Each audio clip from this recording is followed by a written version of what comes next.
The 9,552nd meeting of the Security Council is called to order. The provisional agenda for this meeting is the situation in the Middle East, including the Palestinian question. The agenda is adopted. In accordance with Rule 37 of the Council's Provisional Rules of Procedure, I invite the representatives of Israel, Qatar, and Tunisia to participate in this meeting. It is so decided. I propose that the Council invite the permanent observer of the Observer State of Palestine to the United Nations to participate in this meeting, in accordance with the Provisional Rules of Procedure and the previous practice in this regard. There being no objection, it is so decided. The Security Council will now begin its consideration of Item 2 of the agenda. Members of the Council have before them Document S/2024/173, the text of a draft resolution submitted by Algeria. The Council is ready to proceed to the vote on the draft resolution before it. I now give the floor to those members of the Council who wish to make statements before the vote. I give the floor to the representative of Algeria. Thank you, Madam President. I wish to extend my sincere appreciation for your efforts in convening this meeting to deliberate and take action on the draft resolution S 2024-173. The draft resolution under consideration is the culmination of extensive discussions among Council members. As the primary custodian of international peace and security, the Security Council cannot afford passivity in face of the call for a ceasefire in Gaza. By presenting this text, our intention is to empower the Council to fulfill its mandate and protect lives, commencing with an immediate humanitarian ceasefire. Ample time have been afforded for Council members to deliberate on the content of the text. Our approach involved meticulous consideration of received proposal and amendment, resulting in what we believe is a balanced text, capable of garnering broad support. The draft resolution underscores key elements, including 1. A humanitarian ceasefire. Second, unhindered aid delivery to all parts of the Gaza Strip. Third, rejection of forced displacement of Palestinians. 4, compliance with provisional measures ordered by the International Court of Justice. And fifth and last, the imperative for all parties to respect their obligations under international humanitarian law. Madam President, throughout this process, we have heard calls to give time to a parallel track. in order to preserve its chances, with concern raised that any action from the Council would jeopardize this effort. However, almost 1 month after the ICG orders, signs of hope are still absent for improvement of the situation in Gaza. Silence. Silence, we contend, is not a viable option. Now is the time for action and the time for truth. Madam President, members of the Security Council bear the responsibility of voting in favor of measures that uphold international peace and security. This resolution is a stance for truth and humanity, standing against the advocates for murder and hatred. A vote in favor of this draft resolution is a support to the Palestinians' right to life. Conversely, voting against it implies an endorsement of the brutal violence and collective punishment inflicted upon them. A positive vote for the draft brings hope for hundreds of thousands of children to return to school and enjoy their right to education. Conversely, voting against the draft resolution is a vote in favor of annihilating their dream for a better life. A vote in favor of the draft resolution stands in solidarity with the right of Palestinian women, while opposing it means to accept degrading practices that destroy their dignity. Furthermore, supporting the draft resolution means endorsing the Palestinian right to food. Rejecting it constitutes, however, an approval of starvation as means of war against hundreds of thousands of Palestinians. A vote in favor of the draft is a defense of the right to health, while voting against it is an approval of violation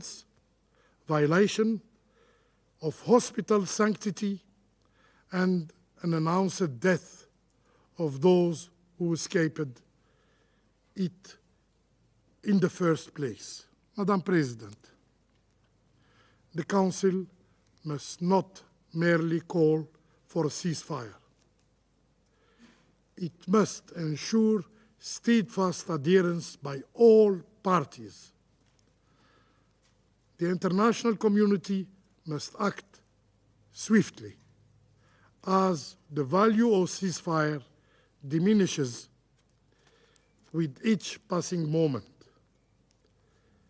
We are rapidly approaching a critical juncture where the call to halt the machinery of violence will lose its significance.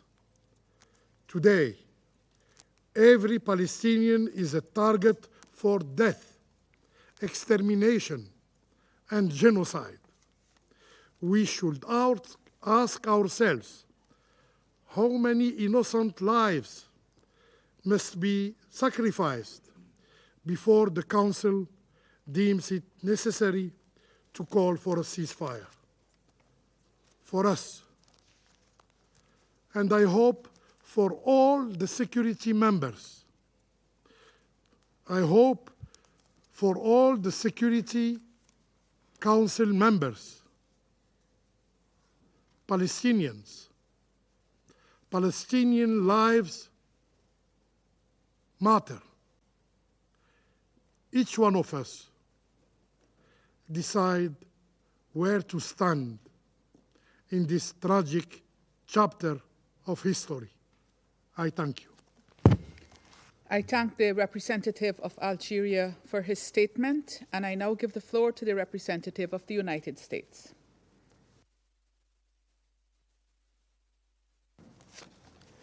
Colleagues, for months, the United States has tirelessly pushed toward a goal that all of us should aspire to: a sustainable resolution of the Gaza conflict so that Israelis and Palestinians can live side by side and enjoy equal measures of security, dignity, and freedom.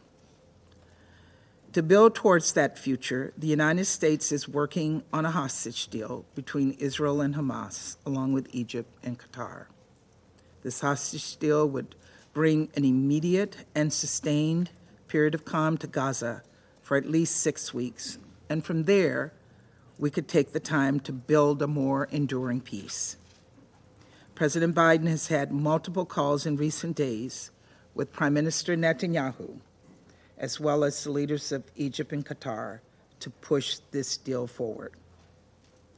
And though gaps remain, the key elements are on the table so that if an arrangement is reached, it would help create the conditions for sustainable cessation of hostilities, which I know all of us would like to see.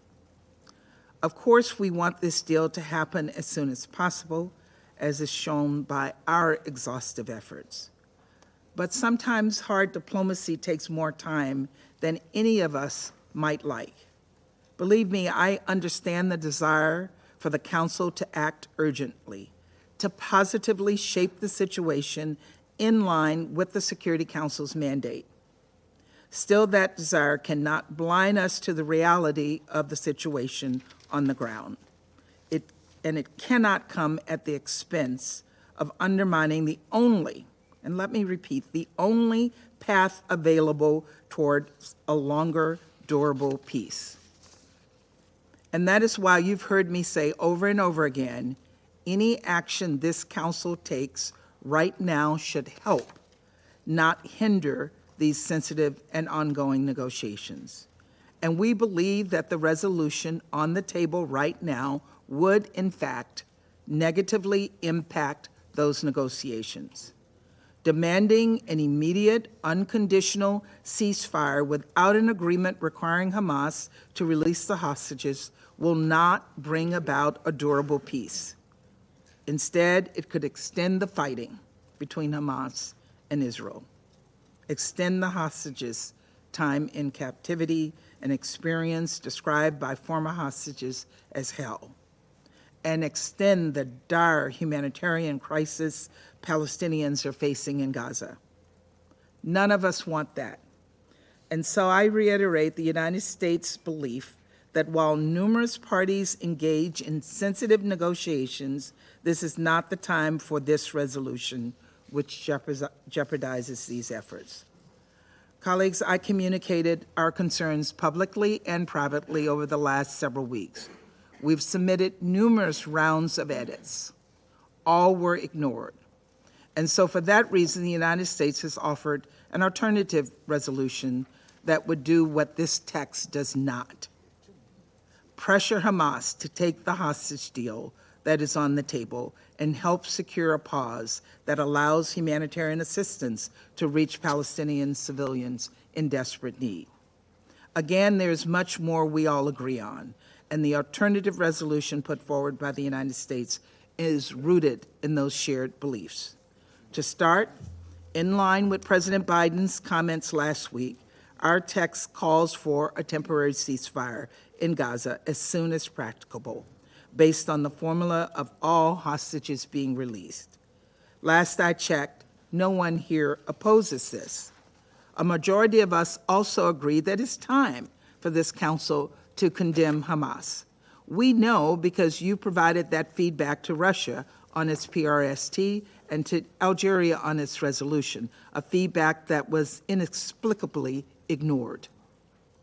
Should the U.S. resolution be adopted, it would be the first to condemn Hamas for the abhorrent attacks of October 7th, including the sexual violence documented that day.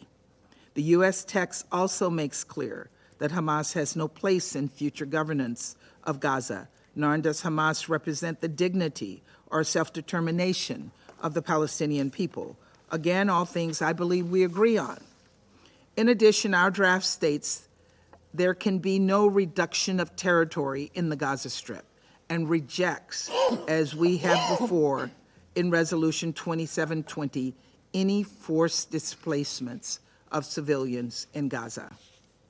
It also highlights the concerns many council members have regarding the fate of civilians in Rafah, making clear that under current circumstances, a major ground offensive into Rafah should not proceed.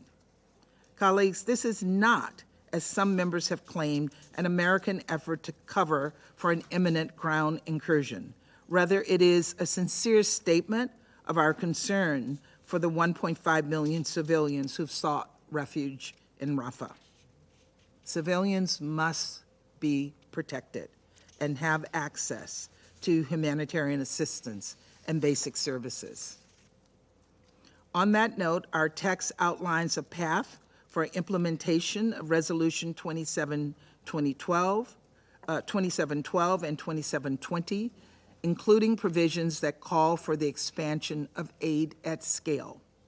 It also further clarifies and strengthens the mandate of the Senior Humanitarian and Reconstruction Coordinator for Gaza, Sigrid Kaag, whose plan I know we all support.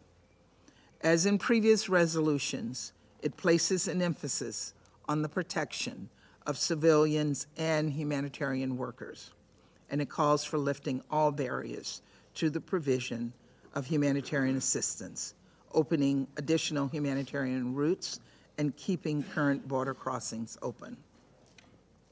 Our draft also aims to support the Secretary General's effort to investigate those UNRWA personnel who directly participated in October 7th, and it supports the work of the independent review group led by Catherine Colonna, focused on ensuring UNRWA's neutrality. These and other steps are necessary to restore donor confidence. Finally, and as always, the draft reiterates our unwavering commitment to the vision of the two-state solution, where two democratic states, Israel and Palestine, live side by side in peace, within secure and recognized borders, under a revamped and revitalized Palestinian Authority. Colleagues, this resolution reflects the many ideas that have been shared over the past month, but which are not reflected in the text before us today. And we believe it will both support the ongoing negotiations and lay the groundwork for a sustainable peace in the region. But in addition to getting the what of this text correct, we also know it's critical to get the how and when of it right, too. We will work in earnest in negotiating this text, and indeed intend to leave time for everyone to comment rather than impose an arbitrary deadline for the vote. Colleagues, we're at a pivotal moment and a critical one. Critical for the hostages who've been held captive for nearly 20 weeks in Gaza, and critical for their families who are desperate to be reunited with their loved ones. Critical for Palestinians whose homes and families have been destroyed and who now wonder where they'll find their next meal. Critical for Israelis, many of whom are still displaced or face barrages of rocket fire. Critical for Palestinian civilians in the West Bank who are at heightened risk of extremist settler violence. Critical for humanitarian workers and journalists who put their lives on the line every day to do their jobs. And critical to everyone who desperately want to see sustainable peace in this region.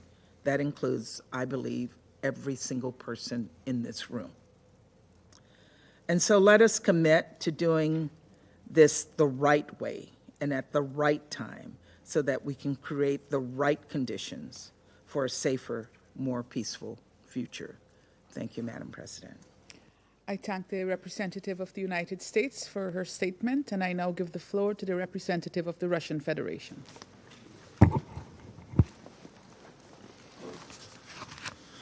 Госпожа председатель, Madam President, вот уже пятый месяц for the в fifth Газе month now разворачивается in Gaza, an беспрецедентное насилие, масштабы unprecedented violence которого has been превзошли unleashed in любые Gaza, the magnitude конфликты, of с which которыми has surpassed человечество any сталкивалось после conflict Второй that мировой войны. humankind has encountered Счет following погибших the мирных Second жителей World War. The подбирается number к of the dead шокирующей civilians отметке has 30 reached the тысяч. shocking И это threshold только of 30,000 посчитано. people, and these are only estimates.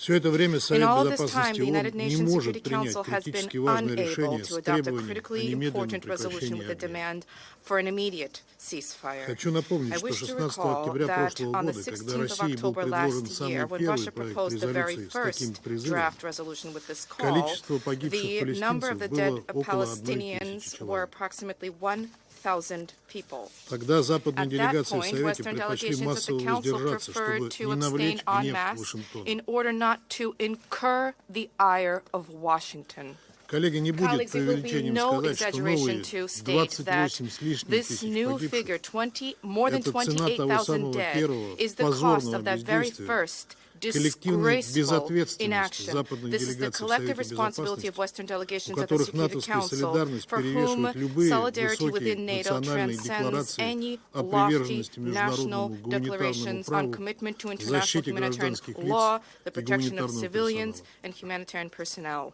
С тех пор Since then, Соединенные the Штаты United States трижды three применяли право times вето, чтобы не exercised the right допустить to the принятия veto, Советом exercised their veto in требования о order to прекращении prevent огня. the Council's adoption of demands for a Каждый раз ceasefire. Each мы слышали time от американской we heard делегации from the одни и U.S. те же delegation лицемерные those призывы same еще немного duplicitous and подождать, hypocritical calls to just wait a дать little время bit для longer, их to якобы give эффективной time for двусторонней their дипломатии на земле. allegedly effective Но diplomacy никакого on the результата ground. она так и не However, принесла. this did not yield any Да и не results могла ultimately, принести, and так it как could not реальная цель yield any Вашингтона не results мир на Ближнем because the Востоке real и не goal of защита Washington мирных is not to жителей, achieve peace in the а Middle East, обеспечение not своих to protect геополитических интересов, civilians, but rather to требующих любой advance their ценой выгородить geopolitical своего ближайшего agenda, demanding at Ближневосточного any союза. cost for their closest Middle East ally to Поэтому be Вашингтон, shielded.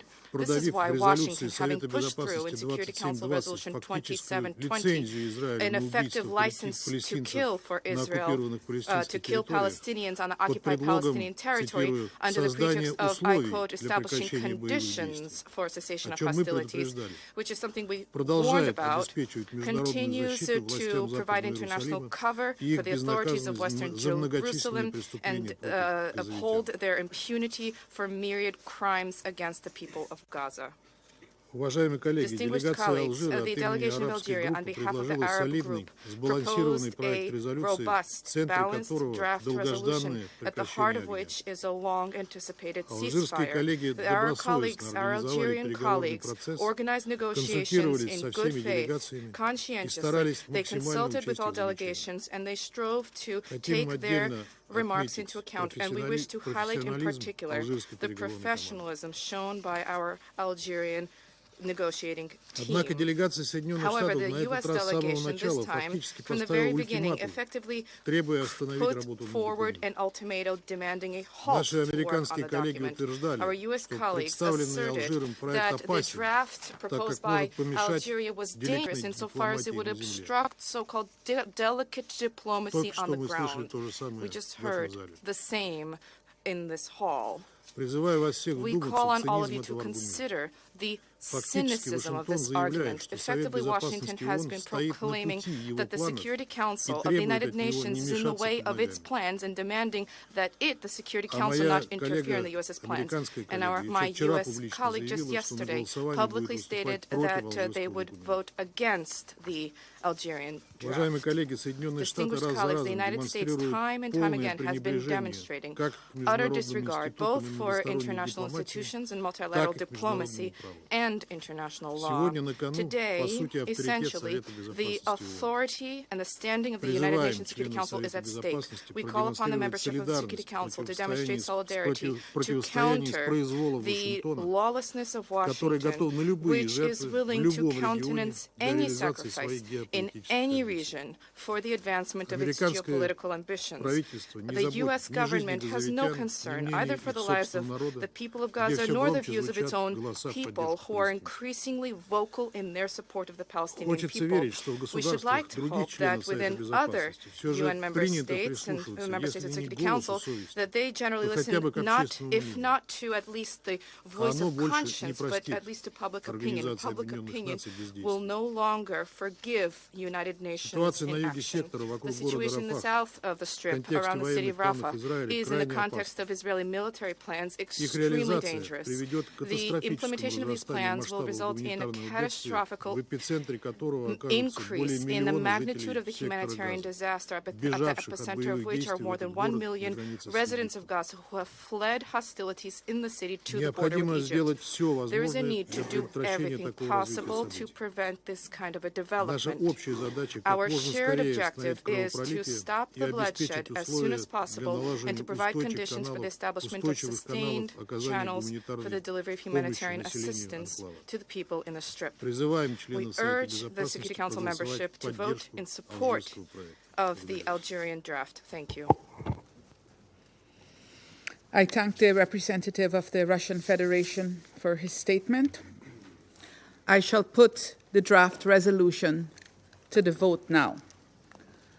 Will those in favor of the draft resolution contained in document S/2024/173 please raise their hand?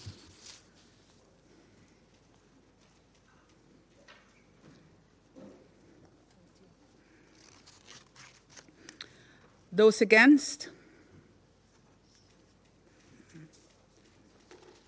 Abstentions?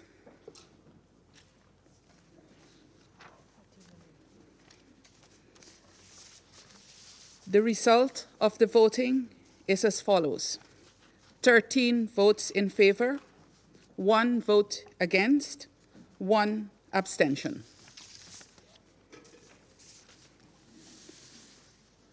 The draft resolution has not been adopted owing to the negative vote of a permanent member of the Council.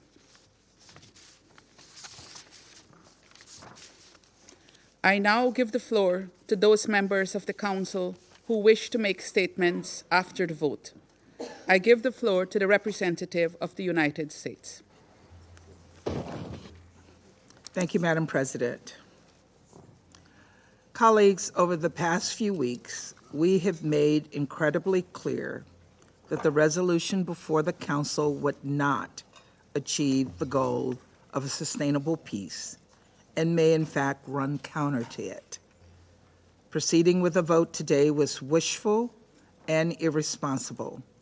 And so while we cannot support a resolution that would put sensitive negotiations in jeopardy, we look forward to engaging on a text that we believe will address so many of the concerns we all share, a text that can and should be adopted by the Council so that we can have a temporary ceasefire as soon as practicable, based on the formula of all hostages being released.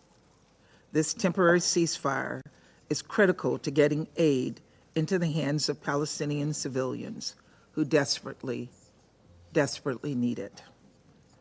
We should look towards this text so that we can finally condemn Hamas for their horrific attacks on October 7th, which set this conflict into motion, so that we can empower Senior Coordinator COG, and the United Nations, because her success is the UN's success. And it is so very needed to ensure civilians get the aid that they need more efficiently and effectively, and just more, period. And so that ultimately we can together help create a future in which Israelis and Palestinians live in states of their own, side by side, in peace.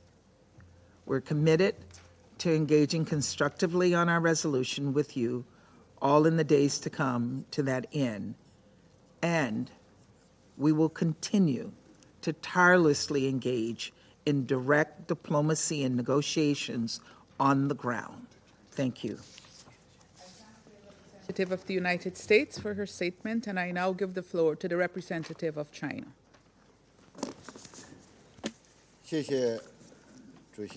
Thank you, Madam President.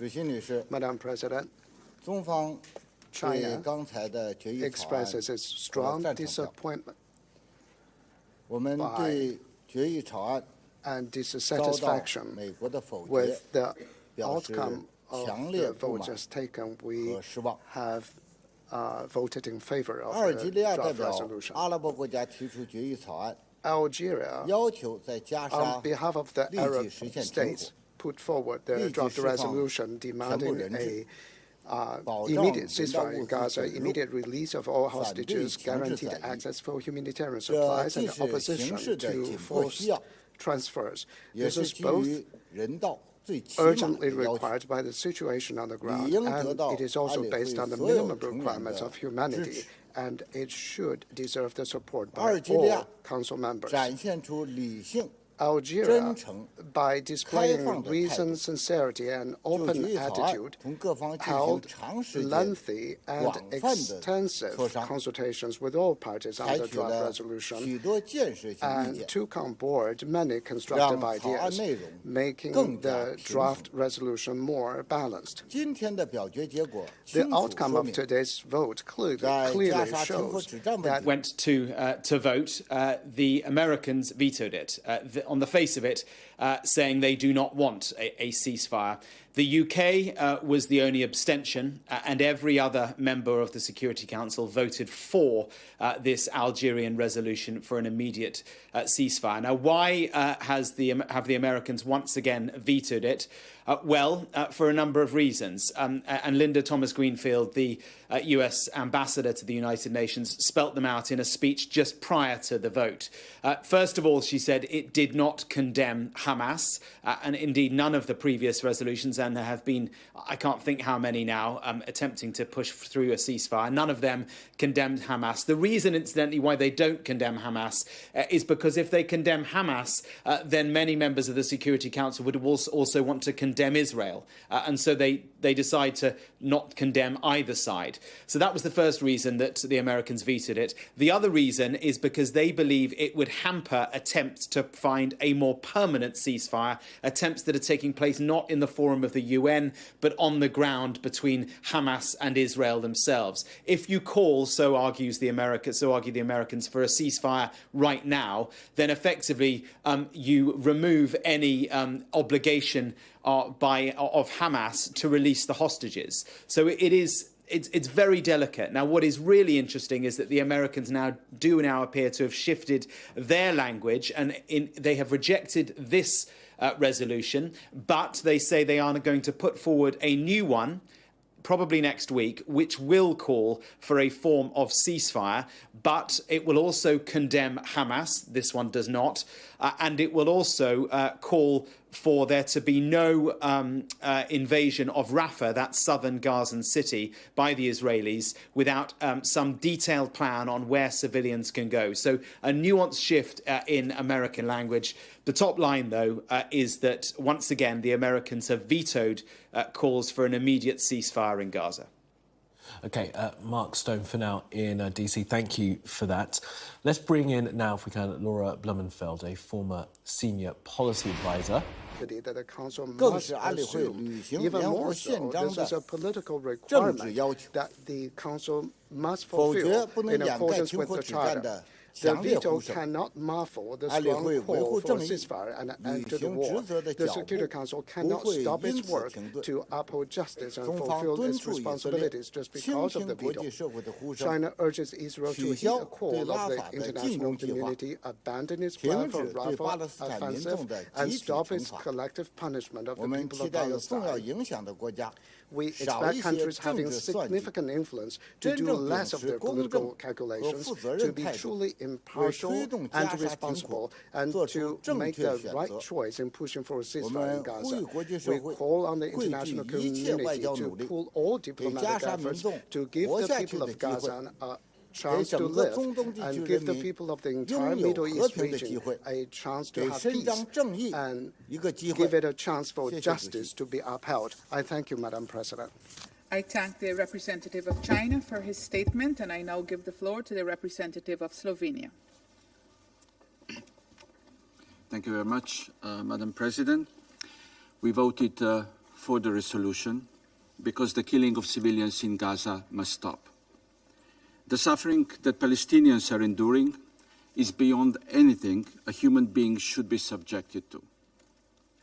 A possible Israeli ground offensive in Rafah would have unimaginable humanitarian consequences. It would push us on a path of no return. It is our duty to react before we wake up in a nightmare. And that's why we are convinced it is high time for the Council to pull a brake. Let me emphasize once again that Slovenia condemns the horrific terrorist attack by Hamas on 7 October, as well as their continuing attacks on Israel. We continue to call for immediate and safe release of all hostages. We feel the pain of their relatives and loved ones.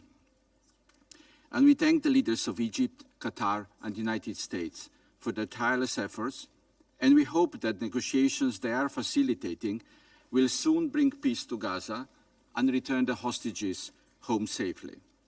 However, it is the responsibility of this Council to maintain international peace and security.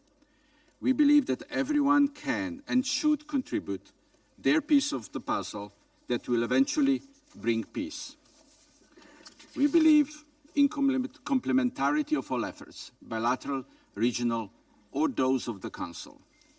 The Council's role is important, and it is indispensable in order to end hostilities, to bring hostages home, to rapidly and safely deliver humanitarian assistance, and to draft a day-after roadmap. Lastly, the Council has a responsibility towards the international community.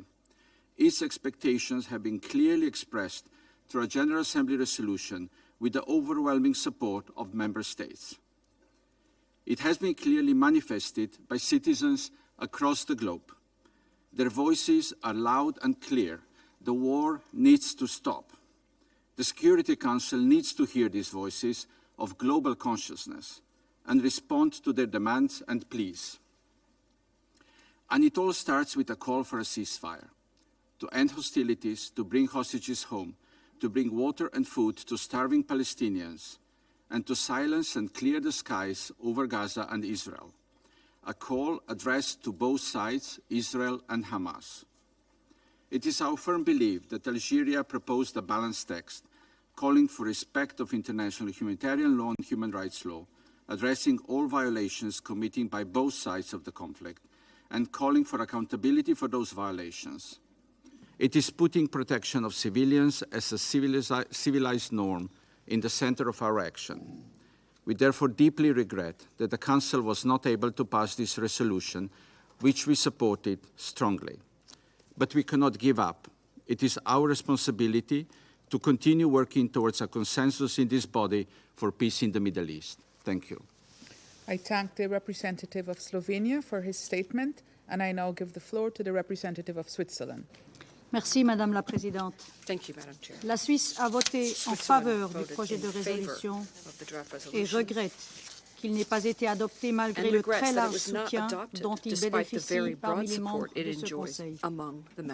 Je tiens à remercier les efforts de la délégation algérienne dans la recherche de consensus autour de ce texte, qui demande notamment un cessez-le-feu humanitaire immédiat à Gaza et la libération immédiate et inconditionnelle de tous les otages retenus captifs à Gaza depuis les actes de terreur perpétrés par le Hamas le 7 octobre. Depuis la soumission de la première version de ce texte, près de 3 semaines ont passé. La Suisse a salué les intenses négociations qui se déroulent dans la région et a souligné qu'il fallait leur laisser le temps nécessaire pour aboutir à un résultat. En même temps, nous avons insisté sur la responsabilité de ce Conseil d'agir conformément à son mandat pour le respect du droit international humanitaire et surtout la protection des civils.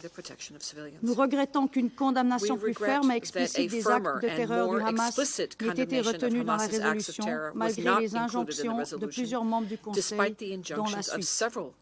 Toutefois, la nécessité de protéger la population civile à Gaza augmente de jour en jour. Le respect du droit international humanitaire et des droits humains, notamment en ce qui concerne la protection des civils, doit rester une priorité de ce Conseil. En vertu des conventions de Genève, l'acheminement de l'aide humanitaire doit être sûr, rapide et sans entrave. Nous ne pouvons admettre que des centaines de milliers de civils assiégés soient laissés en proie à la famine et aux épidémies, sans garantie de sécurité adéquate, que ce soit pour la fourniture de l'assistance humanitaire et pour leur propre protection. De plus, la Suisse est très préoccupée par le risque d'une opération militaire d'envergure à Rafah et de l'escalade régionale ultérieure qu'elle pourrait entraîner. Le projet de résolution revêtait ainsi un caractère préventif par rapport à une nouvelle escalade sur place qui met en danger la vie de tous les civils, y inclus les otages. C'est pourquoi l'appel à un cessez-le-feu humanitaire immédiat à Gaza s'inscrit dans la logique de notre engagement collectif à respecter et faire respecter les conventions de Genève et le droit international humanitaire en toutes circonstances. La Suisse reste engagée pour une action unifiée du Conseil en ce sens. Nous rappelons en outre que les parties sont tenues de respecter les 2 précédentes résolutions de ce Conseil à ce sujet. Et nous rappelons également la nature obligatoire des mesures conservatoires que la Cour internationale de justice a ordonnées le 26 janvier dernier. Je vous remercie. I thank the representative of Switzerland for her statement, and I now give the floor to the representative of France. Madame la Présidente, la France remercie l'Algérie d'avoir proposé cette résolution. Elle regrette qu'elle n'ait pas pu être adoptée compte tenu de la situation catastrophique sur le terrain. La libération immédiate et inconditionnelle de tous les otages, demandée explicitement par les résolutions 2712 et 2720, tout comme le projet qui vient d'être rejeté, doit intervenir sans plus de délai. Il y a urgence à conclure un accord sur un cessez-le-feu qui garantisse enfin la protection de tous les civils et l'entrée massive et sans entrave de l'aide d'urgence. Le bilan humain et la situation humanitaire à Gaza sont intolérables et les opérations israéliennes doivent cesser. Il est urgent d'acheminer massivement l'aide humanitaire à la population de Gaza. Il est impératif d'ouvrir le port d'Ashdod, une voie terrestre directe depuis la Jordanie et tous les points de passage. Il est inacceptable que ce Conseil n'ait toujours pas condamné les actes terroristes commis par le Hamas et d'autres groupes terroristes le 7 octobre, ainsi que les violences sexuelles utilisées comme arme de guerre par ces terroristes. La France le déplore et appelle ce Conseil à sortir rapidement de cette coupable ambiguïté. Elle rappelle son attachement indéfectible à la sécurité d'Israël et elle rappelle aussi sa solidarité avec le peuple israélien après ces attaques terroristes. La France continuera de s'engager résolument dans la voie d'une mobilisation de ce Conseil sur l'ensemble des volets de la crise sécuritaire, humanitaire, mais aussi politique. La France rappelle que seule la solution de deux États est à même de répondre aux besoins de sécurité d'Israël et du peuple israélien, ainsi qu'aux aspirations légitimes des Palestiniens à un État. Elle implique la création d'un État palestinien vivant dans la paix et la sécurité aux côtés d'Israël. Je vous remercie. I thank the representative of France for his statement, and I now give the floor to the representative of Mozambique. Madam President, I wish to begin by expressing our gratitude to the presidency of Guyana for having convened this meeting to take action on this important resolution on the Middle East, including the Palestinian question. We also express our sincere appreciation to Algeria for the tireless work that led to the tabling of the resolution aimed at ending the totally unacceptable and unbearable suffering of the Palestinian people, the humanitarian catastrophe currently unfolding in Gaza. Madam President, by voting in favor of this Security Council resolution, Mozambique aligns herself with the international community as a whole in its effort that overwhelmingly calls for the immediate cessation of hostilities in the Gaza Strip. We consider it imperative that all parties scrupulously comply with their obligations under international humanitarian law and international law, human rights law, in particular with regard to the protection of civilians and civilian infrastructures. We strongly call for the total and full compliance with the provisional measures laid down by the order of the International Court of Justice within the scope of Articles 2 and 3 of the Convention on the Prevention and Punishment of the Crime of Genocide, handed down on January 26, 2024.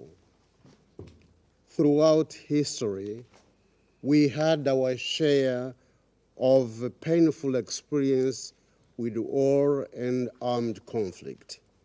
It is on this basis and on the dictates of the laws of war that we embrace that Mozambique firmly opposes the forced displacement of the Palestinian civilian population, women and children in particular.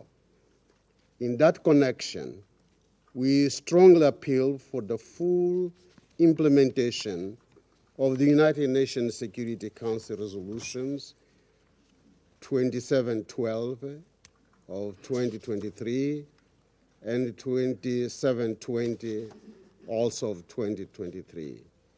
In the same vein, Mozambique demands the immediate and unconditional release of all hostages, as well as a guarantee of humanitarian access to meet the medical needs of all hostages.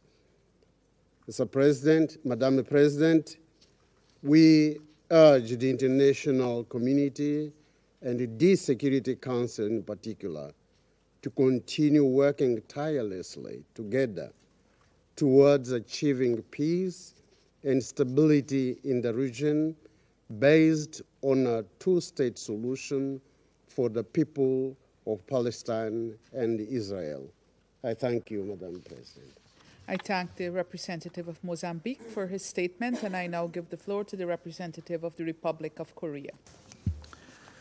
Thank you, Madam President. The Republic of Korea voted in favor of the resolution proposed by Algeria, considering the urgent need for a humanitarian ceasefire to end the suffering of civilians in Gaza. Right now in Rafah, where more than half of the entire population of Gaza is densely packed, people are panicking at a looming catastrophe that may be caused by a full-scale ground operation. The Republic of Korea could not ignore the possibility of another humanitarian calamity that will lead to a huge number of fatalities. Nonetheless, we adhere to our position that the heinous terrorist attacks by Hamas on the 7th of October is the direct cause of the current disaster in Gaza. Thus, it is regrettable that a clear and unified condemnation of the deplorable terrorist acts perpetrated by Hamas was missing in the draft resolution.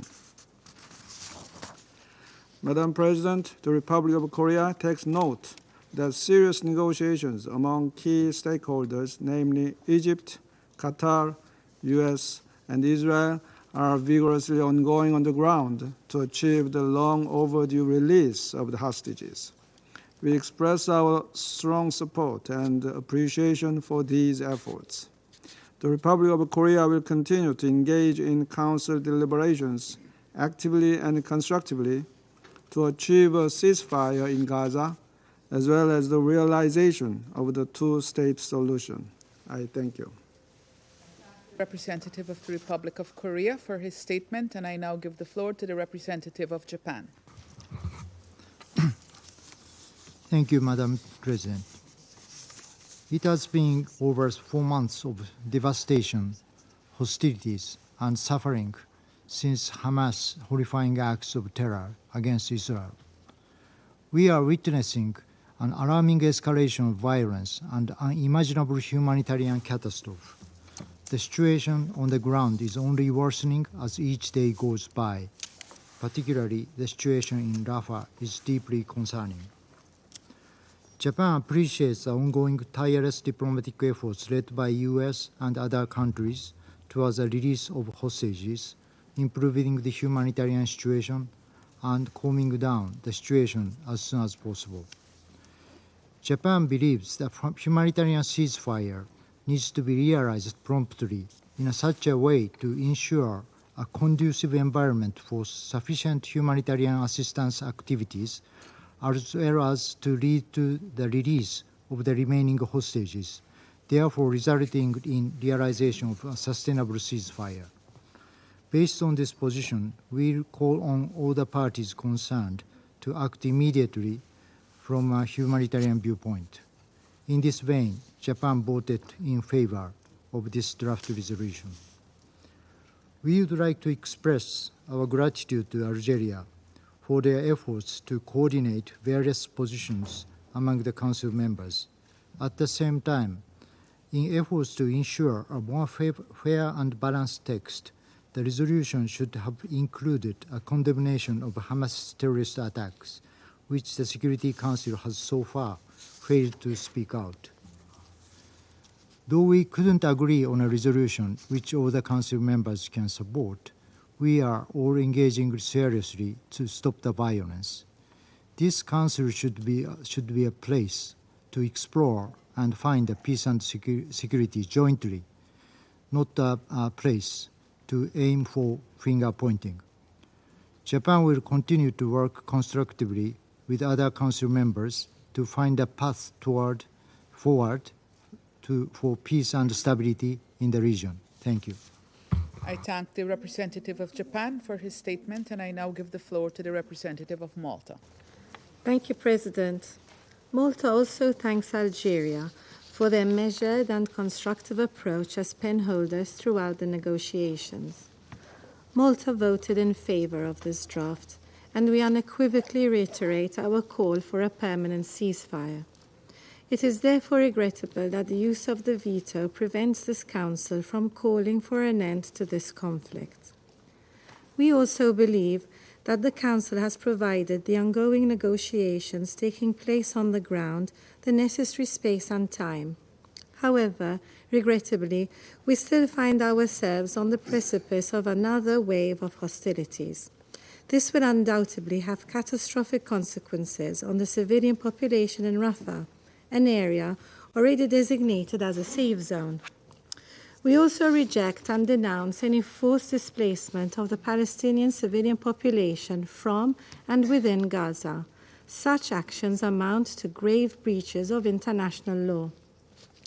The severely deteriorating humanitarian conditions and the threat of famine within Gaza are extremely troubling and need to be urgently addressed.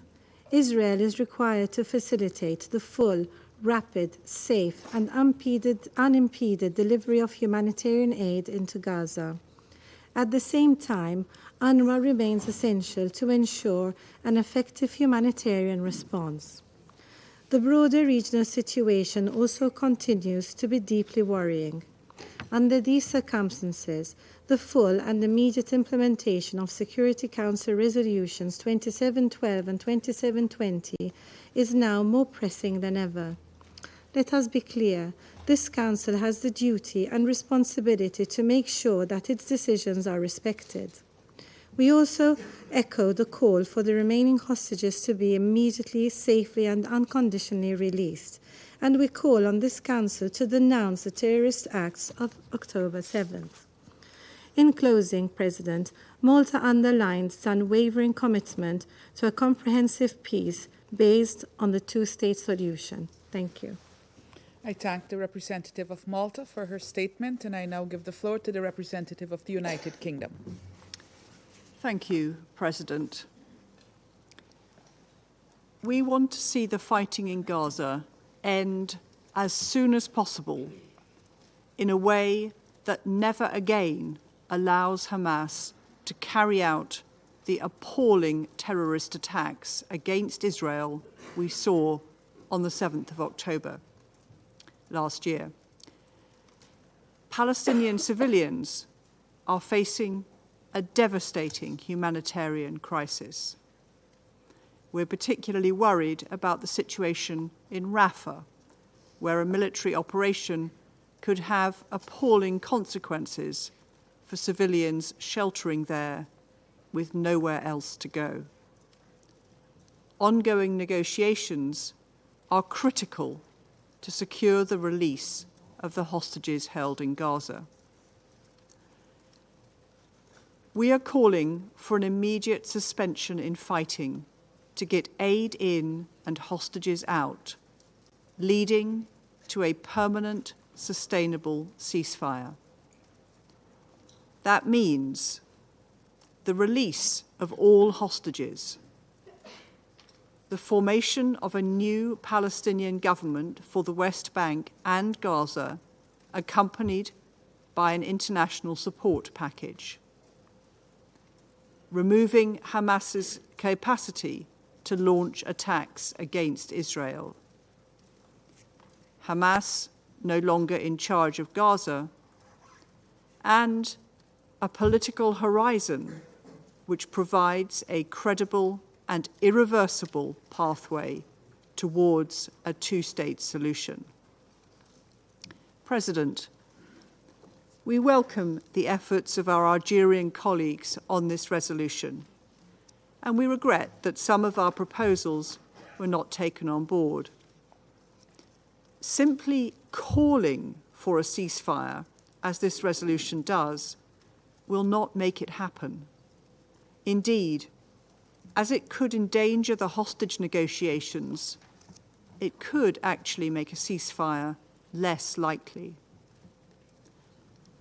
The way to stop the fighting and potentially stop it from restarting is to begin with a pause to get hostages out and aid in. That is what we are calling for. It could end the fighting now. We will continue to work for a stop to fighting, a humanitarian response at scale, the release of all hostages, and the delivery of the two sovereign states of Israel and Palestine that ensures peace, security, and justice for both countries. Thank you. I thank the representative of the United Kingdom for her statement, and I now give the floor to the representative of Sierra Leone. Madam President, The delegation of Sierra Leone would like to thank Algeria for proposing and facilitating efforts to agree to a resolution that would have, inter alia, led to an immediate ceasefire in the Gaza Strip. We further thank the Algerian delegation for leading a reasonable, transparent, and inclusive process. Sierra Leone voted in favor of the draft resolution because of the imperative for an immediate humanitarian ceasefire. The Security Council is mandated to act promptly and effectively in order to maintain international peace and security.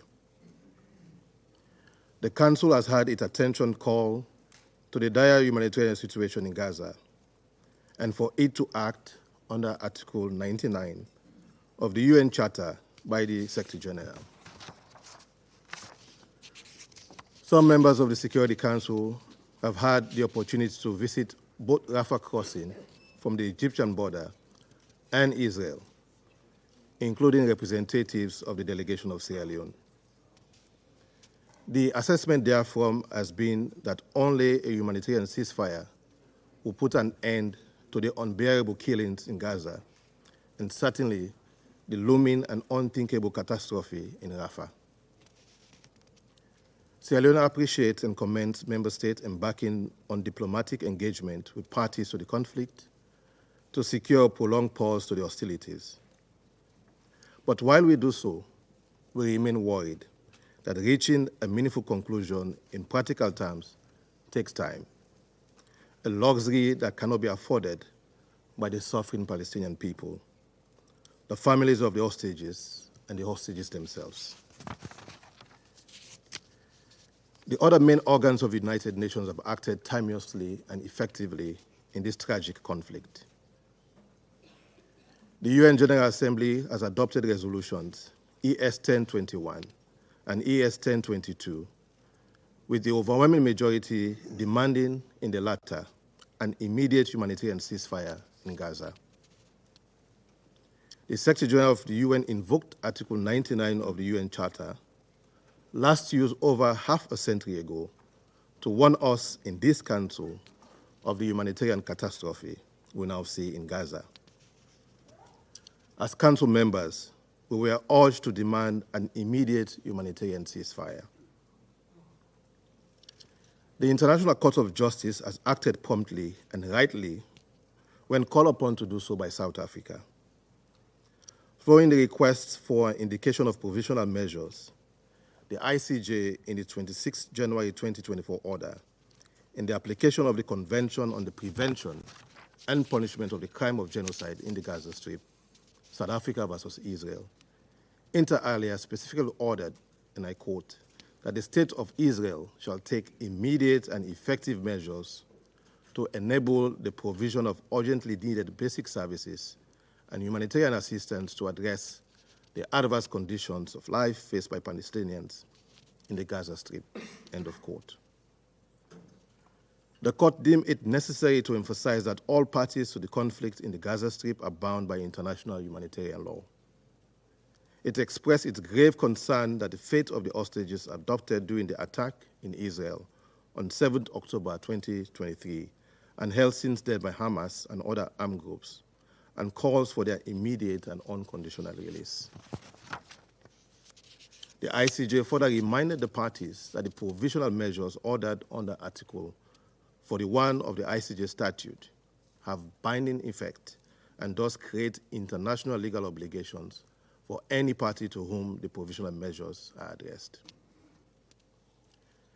Sierra Leone is of the view that in the absence of any prima facie change in the current perilous humanitarian conditions prevailing in Gaza, coupled with the continuing perpetuation of the hostage situation following the 26 January 2024 order of the ICJ, the UN Security Council is now more than ever compelled to act, to use the myriad of tools available to us as a council to save human lives and put a check on the mounting death toll and inordinate destruction of civilian objects. Madam President, It is extremely worrisome that after over 130 days in the conflict, a draft resolution calling for an immediate humanitarian ceasefire, demanding the immediate and unconditional release of all hostages, rejecting forced displacement of the Palestinians, reiterating the call for full, rapid, safe, and unhindered humanitarian access into Gaza, and the optimal political solution of a two-state solution could not be adopted, which we deeply regret. At this stage, with the immense suffering, death, and anguish in Gaza, the Security Council must not relent until a complete halt to the continuing hostilities in Gaza Strip and in the West Bank is achieved. To do otherwise is to accept passively the prevalent criticisms of dysfunctionality of this council. Meanwhile, the reality in Gaza is that of famine-like conditions, malnutrition, displacement, and the spread of infectious diseases, and the potential for spillover of the conflict in the wider region. Our failure to act extinguishes hope, the hope that 1.3 million Palestinians in Rafah have supplicated to us, and beyond this, the hope that humanity has placed in us as members to deliver on the Council's mandate. This must awaken our resolve to act. In closing, Madam President, Sierra Leone sincerely looks forward to not only having a positive outcome from the ongoing diplomatic negotiations being mediated by the United States, Egypt, and Qatar, but also as a Security Council will have a product that will call for a full and unconditional humanitarian ceasefire and release of all hostages. This, we hope, will lead to an end in the fighting and alleviate the humanitarian crisis in the Gaza Strip. I thank you. I thank the representative of Sierra Leone for his statement, and I now give the floor to the representative of Ecuador. Señora Presidenta, Madam Chair, agradezco a Argelia por el proyecto de resolución presentado. El Ecuador ha votado a favor del mismo debido a que considera que el Consejo debe pronunciarse frente a una situación humanitaria en constante deterioro con miles de víctimas inocentes. El proyecto que hemos votado no es perfecto, ni se han incluido en él todos los puntos que consideramos apropiados, pero ha sido presentado luego de un proceso de negociación e incluye elementos necesarios ante una situación que se agrava minuto a minuto.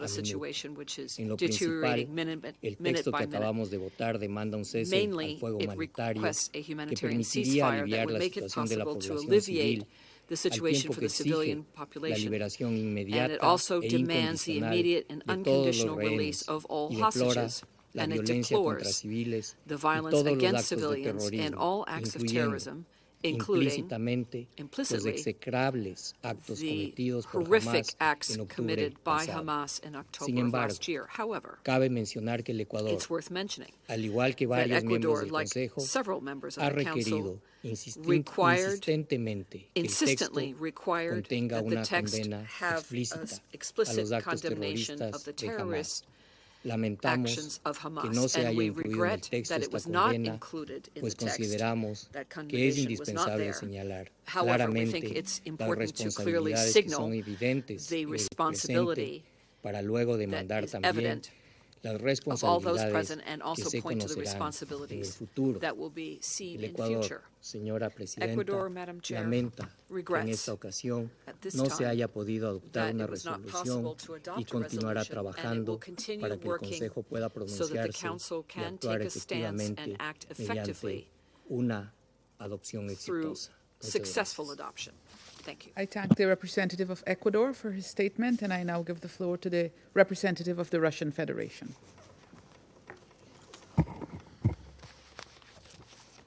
Госпожа председатель, Madam President, уважаемые коллеги, distinguished colleagues, сегодня мы стали свидетелями borne очередной witness to yet черной another страницы в истории dark Совета Безопасности chapter ООН.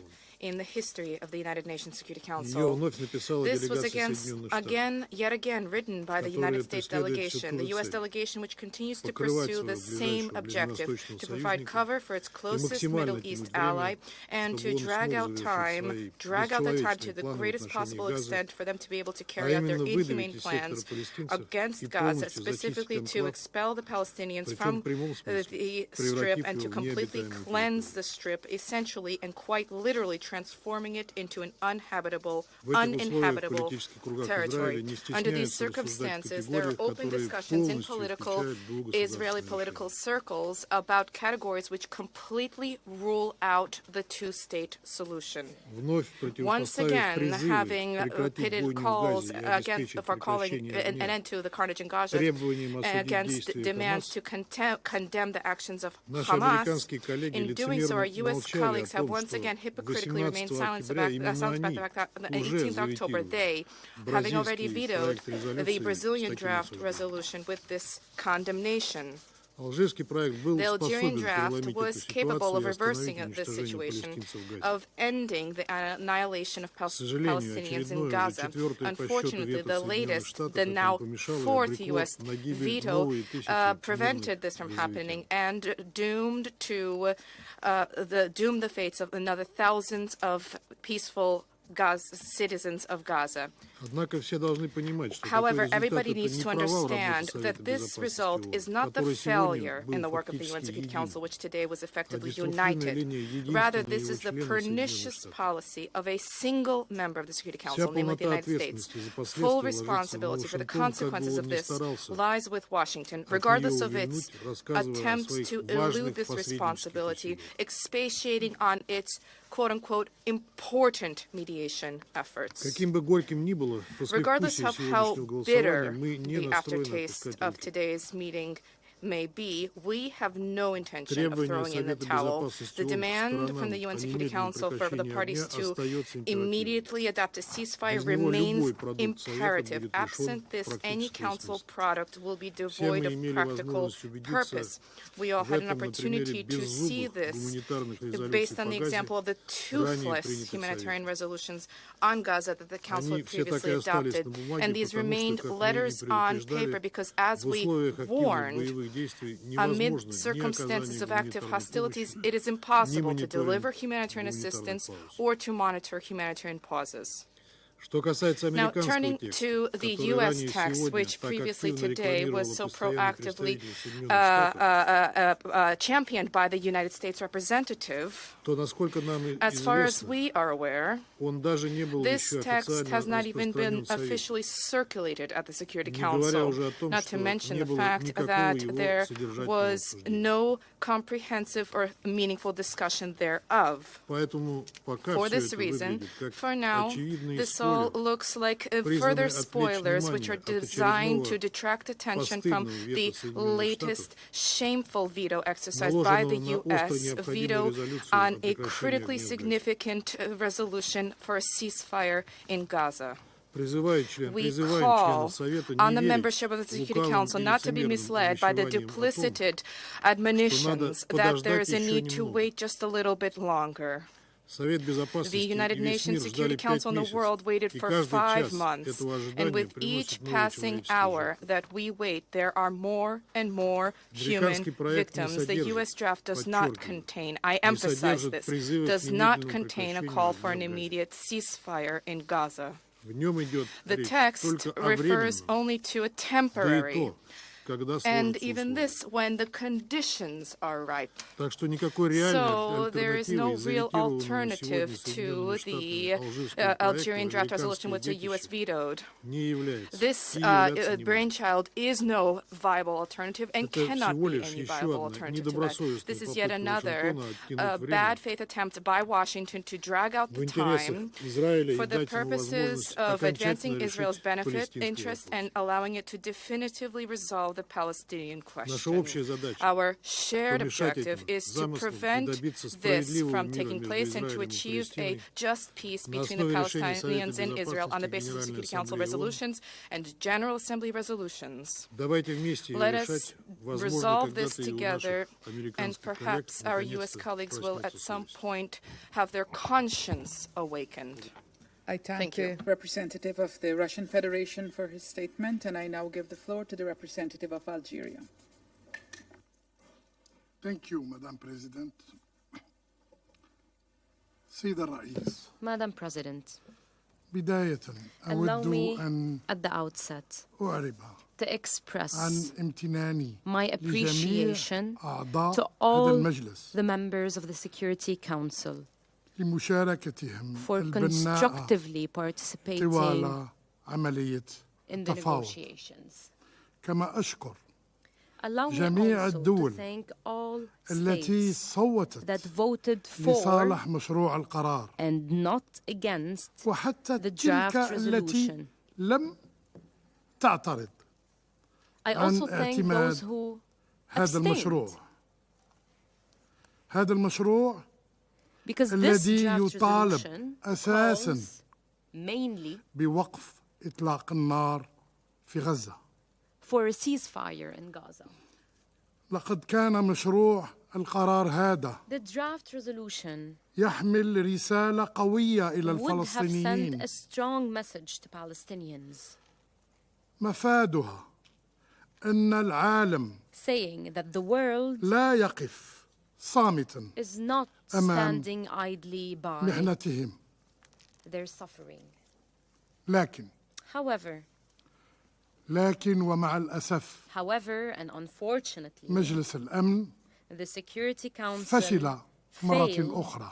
once again فشل في أن يرتقي to rise to إلى the calls مستوى and نداءات aspirations الشعوب of peoples of the world. وتطلعاتها.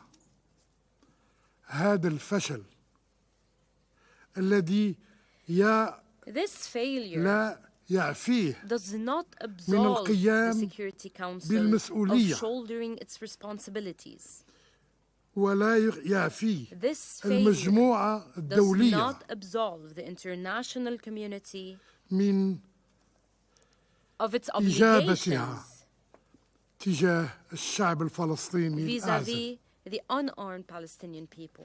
ولا يعفي This سلطات failure الاحتلال does not absolve the occupation power من واجب تنفيذ of its obligation التدابير to implement التحفظية the precautionary لمحكمة العدل measures الدولية. ordered by the International Court of Justice. لقد حان الوقت It is high لكي time for the يتوقف aggression العدوان to end. ونتمكن It is high من time تسهيل for وصول humanitarian المساعدة assistance to be الإنسانية delivered across إلى Gaza جميع أحياء غزة. من الواضح أن قرارين 27/12 2712 و and 2720 27/20 لم يحققا did not achieve النتائج المرجوة their objectives. وأن It المساعدات is clear لا تلبي that الحد assistance الأدنى did not meet the للفلسطينيين. basic needs of the Palestinian people. علينا أن نعترف We have to أن acknowledge وقف إطلاق النار that only a وحده. ceasefire, وقف إطلاق النار only وحده a هو ceasefire ما يحقق can الهدف achieve المنشود. the desired objective. سيد الرئيس، Madam President, إن الوضع الحالي the current يفرض situation على الجميع requires مثلما everyone, أكده as stressed رئيس by الجمهورية the السيد Algerian عبد المجيد President, تبون His Excellency Abd al-Majid العمل Tebboune, العمل على إعلام مبادئ to ومقاصد work الأمم المتحدة on putting the وتوفير purposes and principles الحماية of the United اللازمة للشعب Nations الفلسطيني first, to provide the necessary protection to the Palestinian people and to put an end to their historic injustice. سيد الرئيس Madam President, إن شعوب منطقتنا the people of our region كانت have always ولا تزال looked تنظر up إلى مجلس to the الأمن Security Council باعتباره عنوان as the الشرعية source الدولية. of international legitimacy.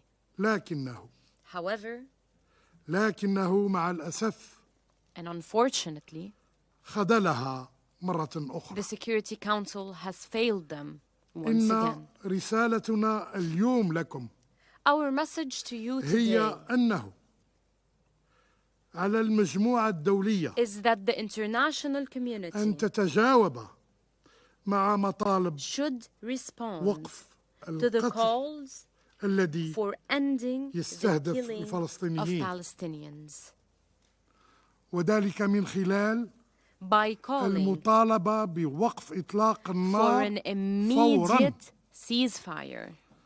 وأنه على من يعرقل ذلك All those أن يراجع impeding such calls سياسته should review وحساباته their policies and لأن their القرارات calculations الخاطئة لليوم because wrong decisions today تحسب will have a cost منطقتنا on our region والعالم and our نتائجها world tomorrow.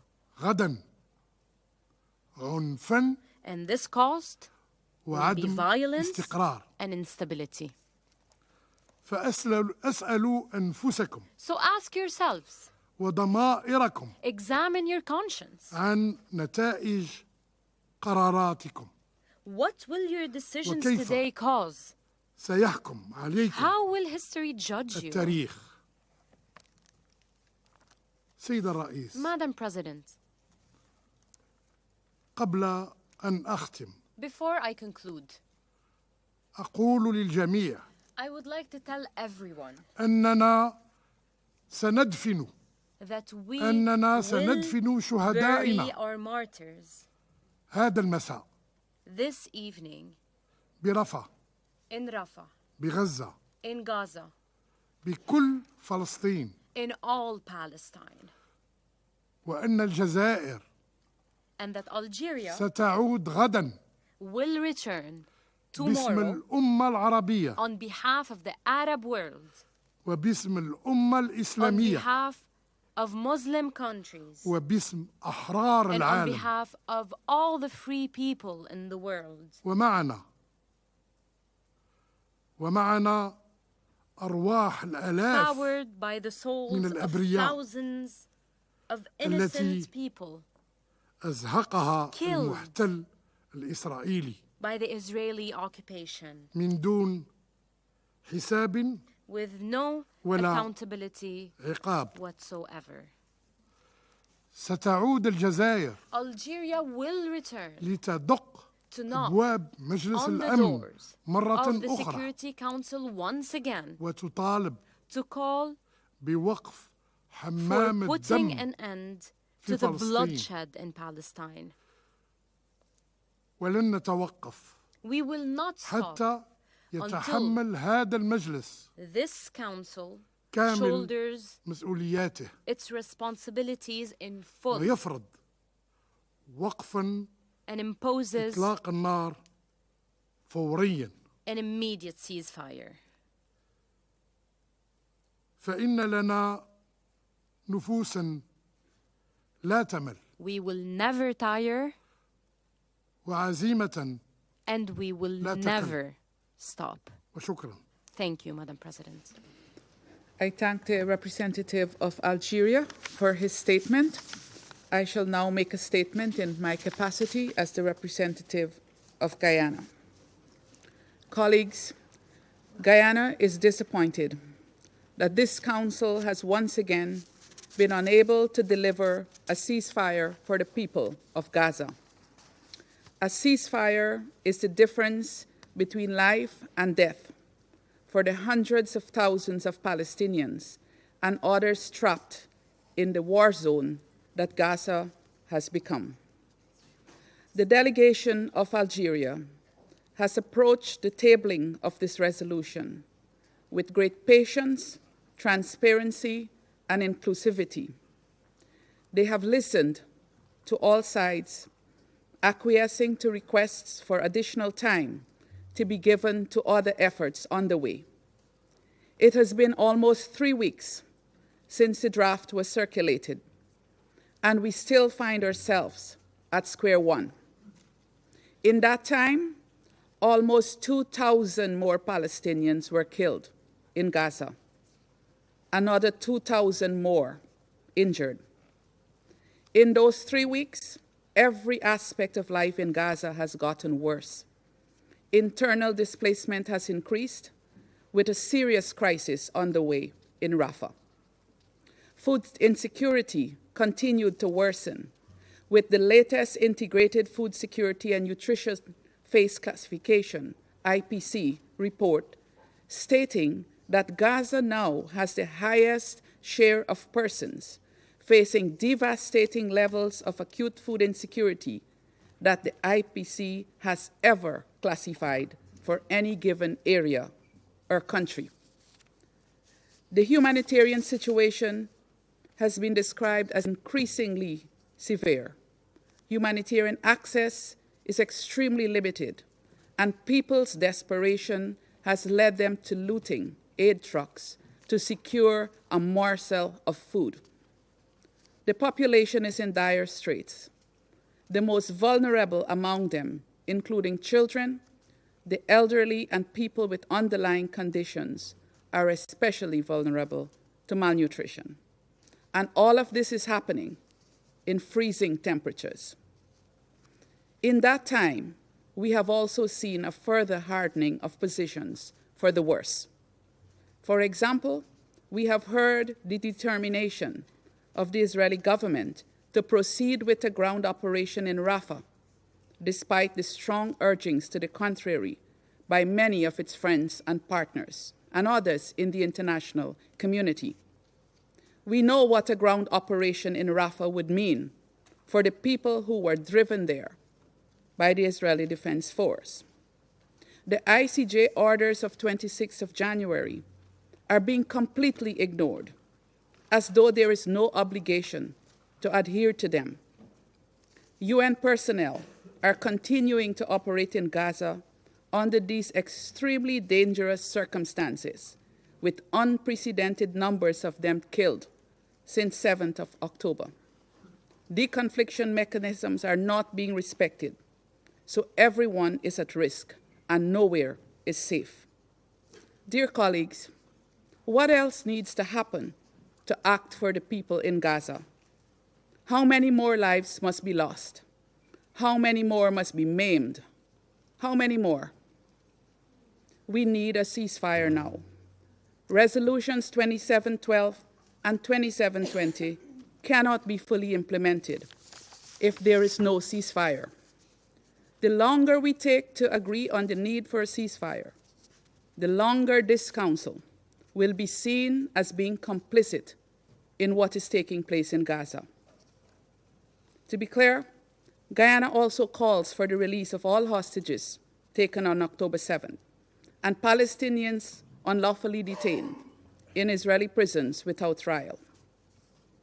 Though progress has been stalled for decades, the two-state solution still remains the best option for a permanent and lasting resolution of the Palestinian question.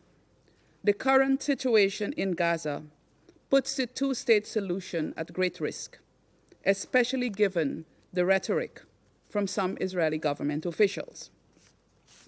Guyana calls on this Council to act now for Gaza and for the future of both Palestine and Israel. A peaceful and stable Israel depends on a peaceful and stable Palestine. The two are not mutually exclusive.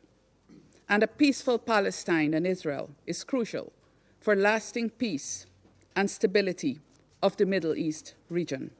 I thank you. I resume my function as President of the Council. I now give the floor to the permanent observer of the Observer State of Palestine.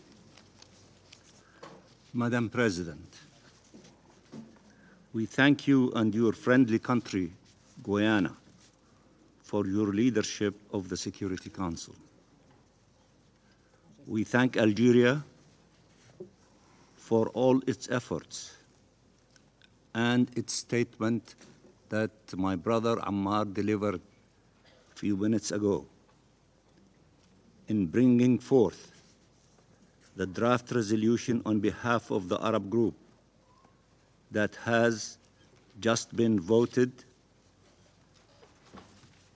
regarding the grave situation that continues to be faced by the Palestinian people in the Gaza Strip as Israel, the occupying power, carries on with its genocidal war. We also thank the 13 members of the Security Council who voted in favor of the draft, and we thank you also for your intense engagement with the Arab group led by our brother, the Ambassador of Algeria, during the course of the last 3 weeks, negotiating in good faith, of trying to save the Palestinian people's lives in the Gaza Strip and not to allow the looming catastrophe flying over our heads in having a further catastrophe on the Gaza Strip.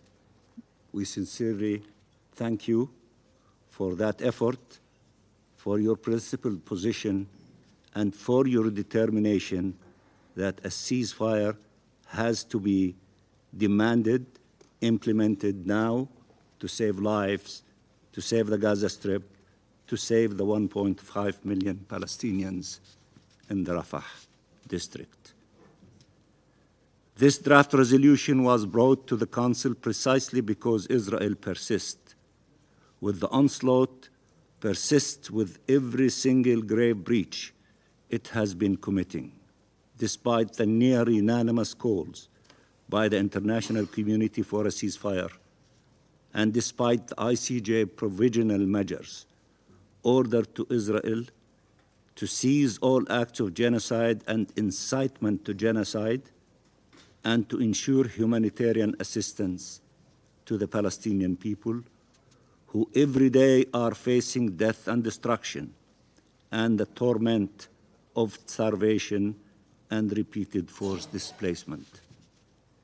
It has been nearly 3 weeks since I last addressed the Council following the Court's order appealing for action to be taken to ensure the implementation of the provisional measures, to ensure a ceasefire that would protect the Palestinian people and avert the further ravaging of their lives by the Israeli onslaught. But our appeals have regrettably been to no avail. Between our last Council session on the 31st of January and today, the casualty toll has risen from 26,000 Palestinians killed by the Israeli occupying forces to now almost 30,000 people killed and more than 69,000 people injured. This means that in just the past 20 days alone, Israel has killed nearly 4,000 more Palestinian children, women, and men in just 20 days. This is a deplorable consequence of inaction.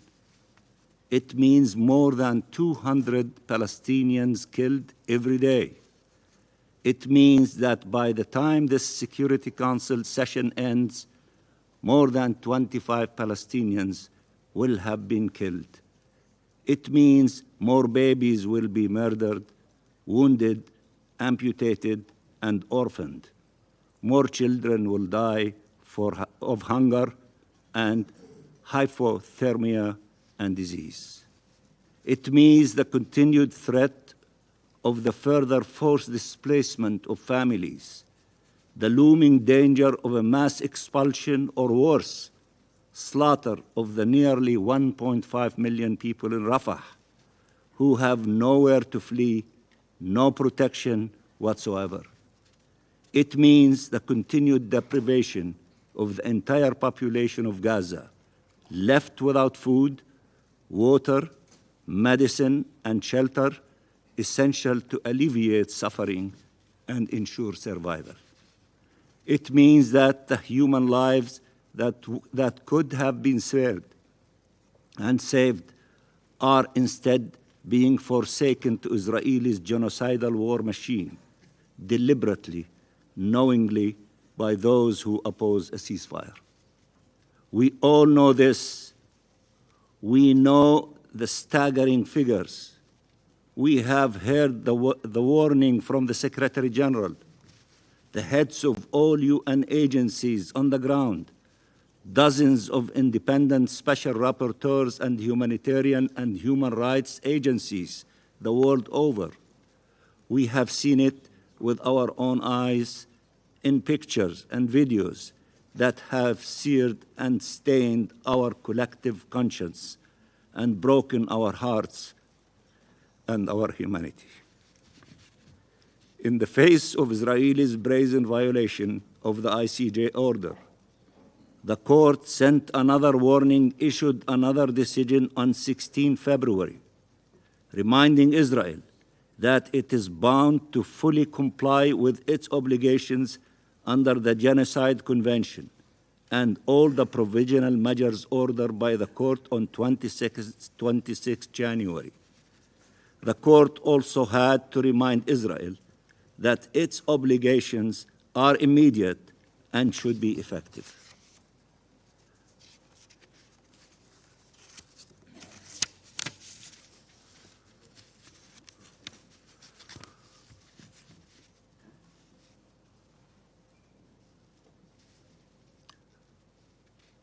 The call for ceasefire should have been agreed to long time ago. What threshold needs to be crossed for this Council to finally demand a ceasefire? What could be more serious than the crime than genocide? History, as my brother Ammar said, is going to judge the Council harshly. It is already doing so, impairing its credibility and authority in the eyes of people all over the world, perhaps irreparably. But we will not be complacent in this inaction. We have a duty to our people to seek every possible pathway to bring an end to the slaughter, an end to the trauma and terror, an end to the threats to expel them from their land. We will not be silent, and we will act with every legitimate means to uphold our sacred obligations to defend and protect our people and to pursue justice for them. That is why we have come back to the Security Council over and over again, imploring it to act to protect our people.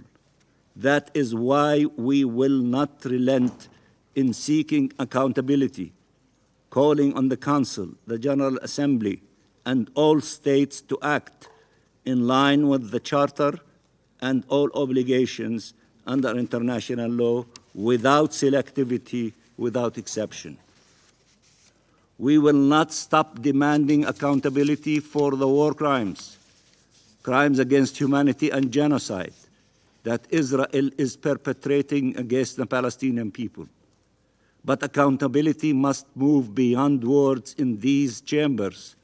It must mean real consequences for the occupying power for its criminal behavior. To this end, I just have returned around midnight last night from The Hague, where the State of Palestine stood before the ICJ, appealing to the Court for Justice after more than 75 years of Nakba, 56 years of belligerent occupation, 17 years of blockade, and nearly 140 days of vindictive, punitive siege and massacres perpetrated by Israel in Gaza, which is a genocide. What crimes has Israel not committed yet? We have gone to the court along with an unprecedented number of countries to confront the Israeli impunity that has made life a living hell for the Palestinian people, appealing for an immediate and complete end to this illegal colonial occupation and apartheid regime, the root cause of all the ills our people are suffering, including this genocidal war. The court has undertaken its solemn duties, acting swiftly both in response to the case brought by South Africa against Israel under the Genocide Convention and in response to the General Assembly's request for advisory opinion, which we hope will be a true turning point in the quest for accountability and for justice for the Palestinian people. When will the Security Council finally undertake its solemn duties? When will the Council act to demand the ceasefire that has been demanded by the rest of the international community majority for months now? The veto of this draft resolution is not only regrettable after weeks of consultations with every single Council member and after endless patience by the State of Palestine, the Arab states, and nearly the entire international community that for months have demanded a ceasefire. It is absolutely reckless and dangerous against shielding Israel even as it commits the most shocking crimes while exposing millions of innocent Palestinian civilians to its wrath and more untold horrors. It is not Israel that should be protected by the veto. It is Palestinian children, women, and men who must be protected by this Council acting now. Only with a ceasefire can we give a chance for life, for Resolution 2712 and 2720 to be implemented, as the President of the Security Council has indicated correctly. Ceasefire would allow these two resolutions to be implemented for humanitarian assistance to reach the millions of desperate people in need, for UNRWA and other UN agencies to deliver life-saving aid, and a chance for our collective efforts to chart a path for justice and peace. And as long as the Council fails to demand a ceasefire, it will be considered not only derelict in its duties, but an enabler of the most horrific crimes we are witnessing in these days in Gaza. The message given today to Israel with this veto is that it can continue to get away with murder. Israel cannot and should not and will not get away with it. We will not allow it. This veto does not absolve Israel of its obligations, nor of those who shield it. Not here in the Security Council, not in the ICJ, and not anywhere. Even if the Security Council continues to shirk its responsibilities, to be obstructed by the veto of a permanent member over and over, the other organs of the international system are upholding their responsibilities. And one day or another, Palestinian children will not be viewed as a demography threat, but as children with a right to life and to fulfill their hopes and dreams. I thank you, Madam President. I thank the permanent observer of the Observer State of Palestine for his statement. I now give the floor to the representative of Israel. Thank you, Madam President. Since October 7th, this Council has voted upon numerous resolutions constructed around the same flawed theme, the concept of a ceasefire.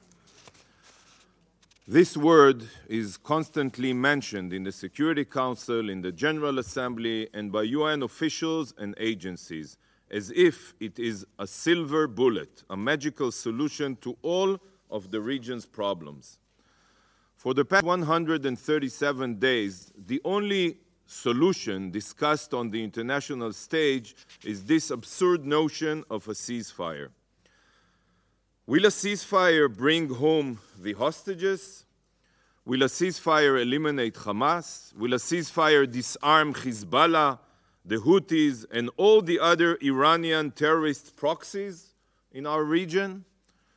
Will a ceasefire end the genocidal ambitions of Palestinian terror groups aiming for Israel's annihilation?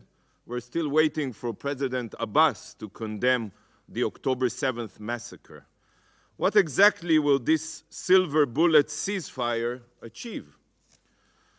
A ceasefire achieves one thing and one thing only: the survival of Hamas.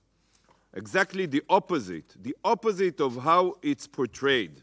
A ceasefire is a death sentence for many more Israelis and Gazans. Supporting a ceasefire means supporting the survival of jihadist terrorists that will continue butchering Israelis and endlessly spilling the blood of innocents. There is a reason, dear colleagues, that the ICJ unanimously and rightly rejected South Africa's attempt to undermine Israel's right to defend itself by calling for a ceasefire. The very idea that Israel would be denied this fundamental right while Hamas would be free to continue its terror and hold hostages is morally unthinkable, because as you know, Hamas is not going to even read your resolutions. So why are some on this council so determined to impose harmful measures that the ICJ refused to take? You all know the answers.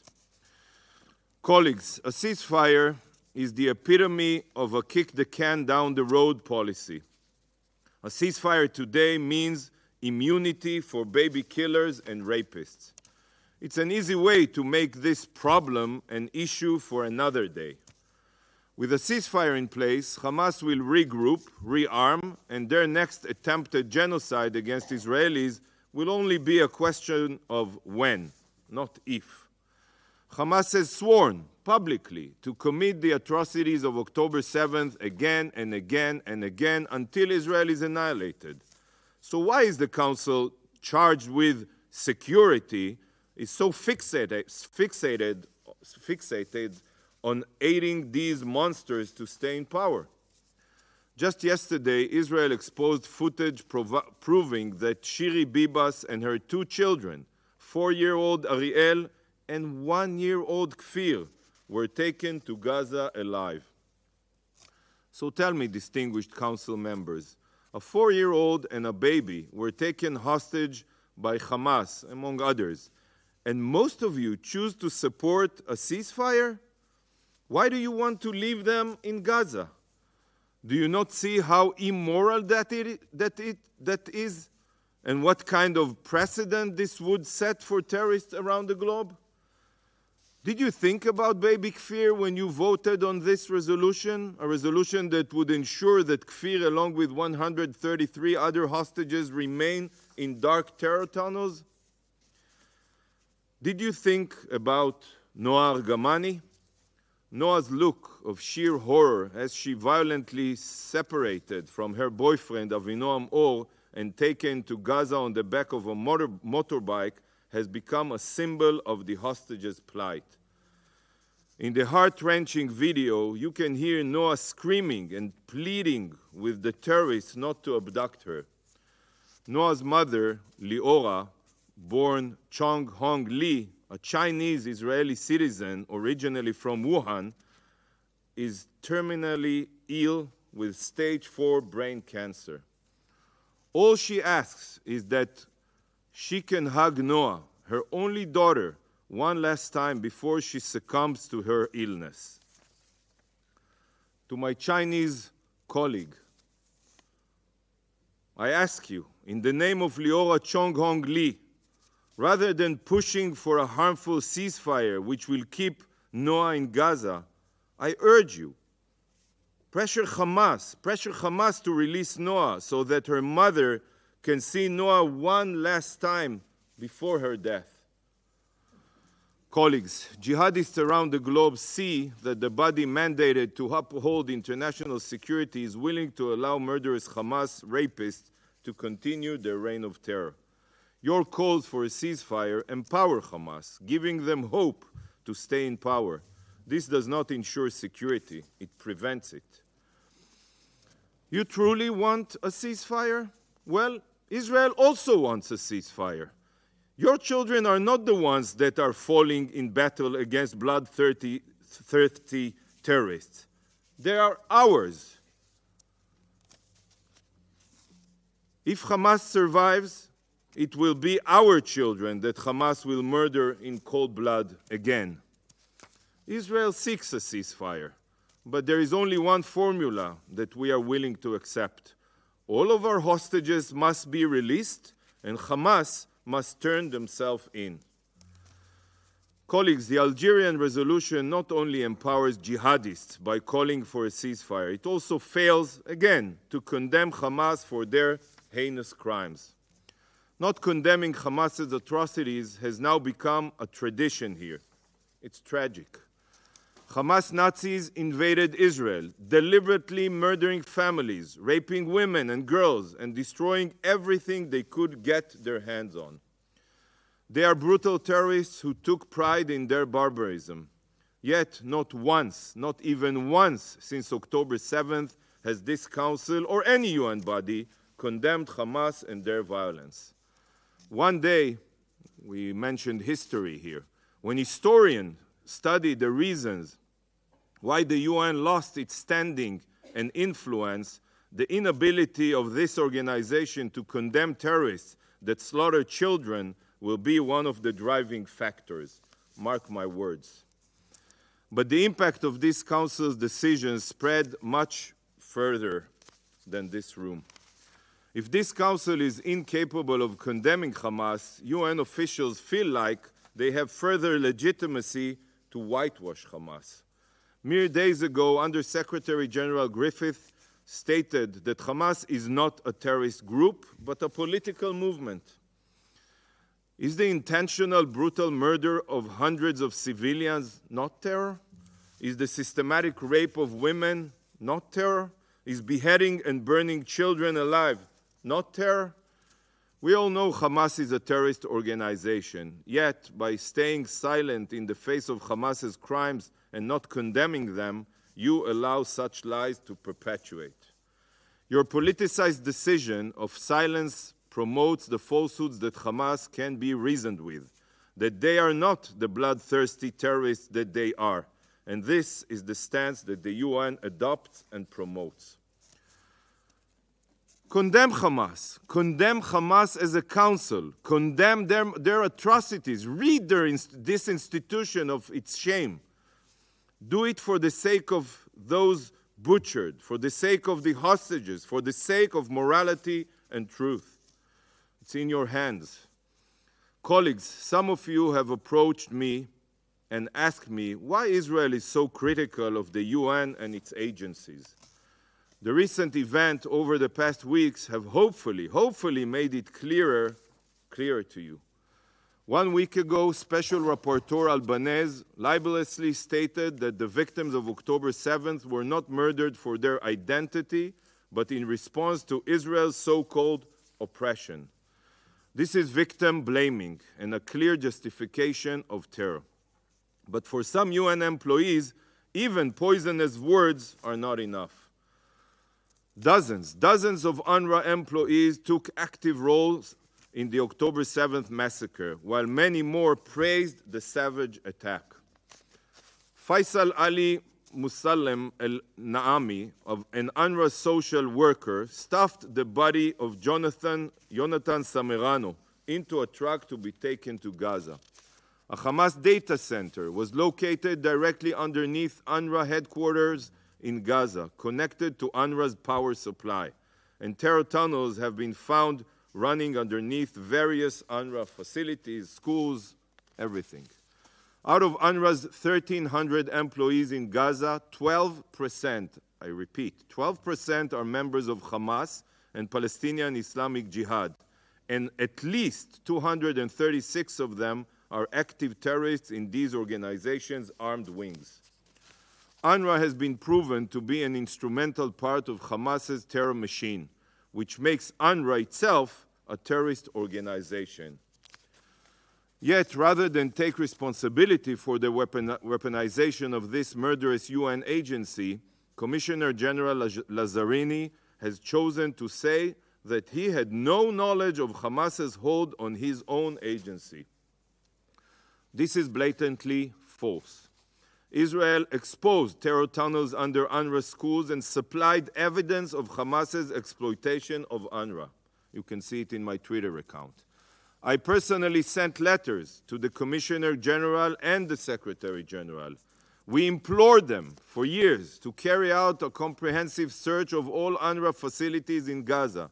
Yet not only did they refuse, they chose to bury their heads in the sand and ignore the reality. This is why every report, every statement or number provided by the UN cannot be trusted.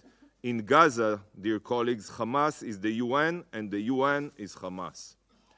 Distinguished Council members, this ostrich tactic, burying one's head in the sand, is the modus operandi among UN leadership. Yet, no matter how deep one's head is buried, it will not change the reality on the ground. A terrorist is a terrorist. A terror organization is a terror organization. And a law-abiding liberal democracy will remain as such. Even if here at the UN, for political reasons, light becomes darkness and day becomes night. This is also the case with the escalating situation on Israel's northern border with Lebanon. For years, and you heard it here, for years Israel has called for this Council to impose the implementation of Security Council Resolution 1701. Yet, for years, the UN has opted for the ostrich tactic. Tragically, this is no longer a situation that can be ignored. The clock is ticking. It is not a matter of years, but weeks before Israel will be forced to implement Resolution 1701 ourselves. Just yesterday, a Hezbollah drone was downed while flying over the Sea of Galilee, deep inside Israel. Over 2,000 Hezbollah missiles and rockets have rained down on the cities of Israel's north. 2,000. And nearly 100,000 residents of northern Israel have been displaced due to the threat posed by Hezbollah, with, of course, Iran's backing. A ceasefire in Gaza is not only destructive for Israel and the Palestinians, it also ensures that a blind eye is turned to what is unfolding in the rest of the region. Be it the Houthis' relentless attacks on maritime trade, pro-Iran militias targeting even American service members, or Hezbollah's constant bombardment of Israel's north. The clock is ticking, and sadly, we will be forced to take decisive action. Terror will never be tolerated.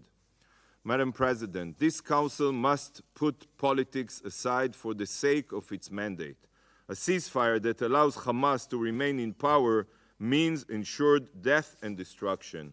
Ignoring Hamas's atrocities and not condemning them means empowering terrorists worldwide. And focusing only on Gaza while looking away from the terror aggression across the region will lead to a future that none of us seek. The Security Council must fulfill its mandate.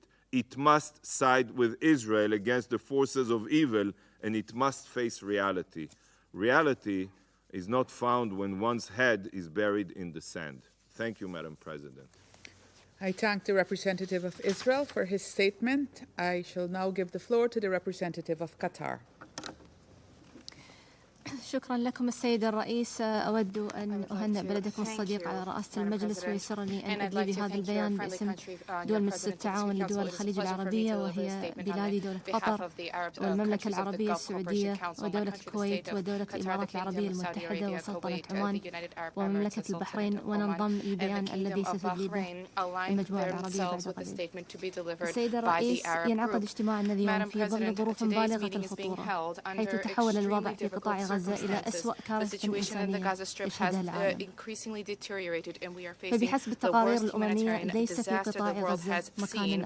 According to UN reports today, there is no safe place in the Gaza Strip. Almost all residents of the Gaza Strip, whose number is more than 2 million. These 2 million people are now refugees and people faced with the risk of starvation at a time when the aggression in by the Israeli occupying power against our Palestinian brethren has been ongoing for 5 months. The GCC has cautioned against the increased frequency of military attacks against our Palestinian brothers. We caution against the increased number of victims, the majority of whom are women and children who have been killed, wounded, and people under rubble. We call on the United Nations to assume responsibility. The UN officials have said that they've never seen a situation such as that taking place today.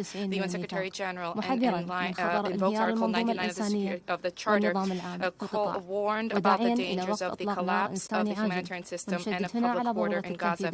He also called for an immediate humanitarian ceasefire. There's a need to fully implement the resolutions 2720 and 2712 of the Security Council dating 2022.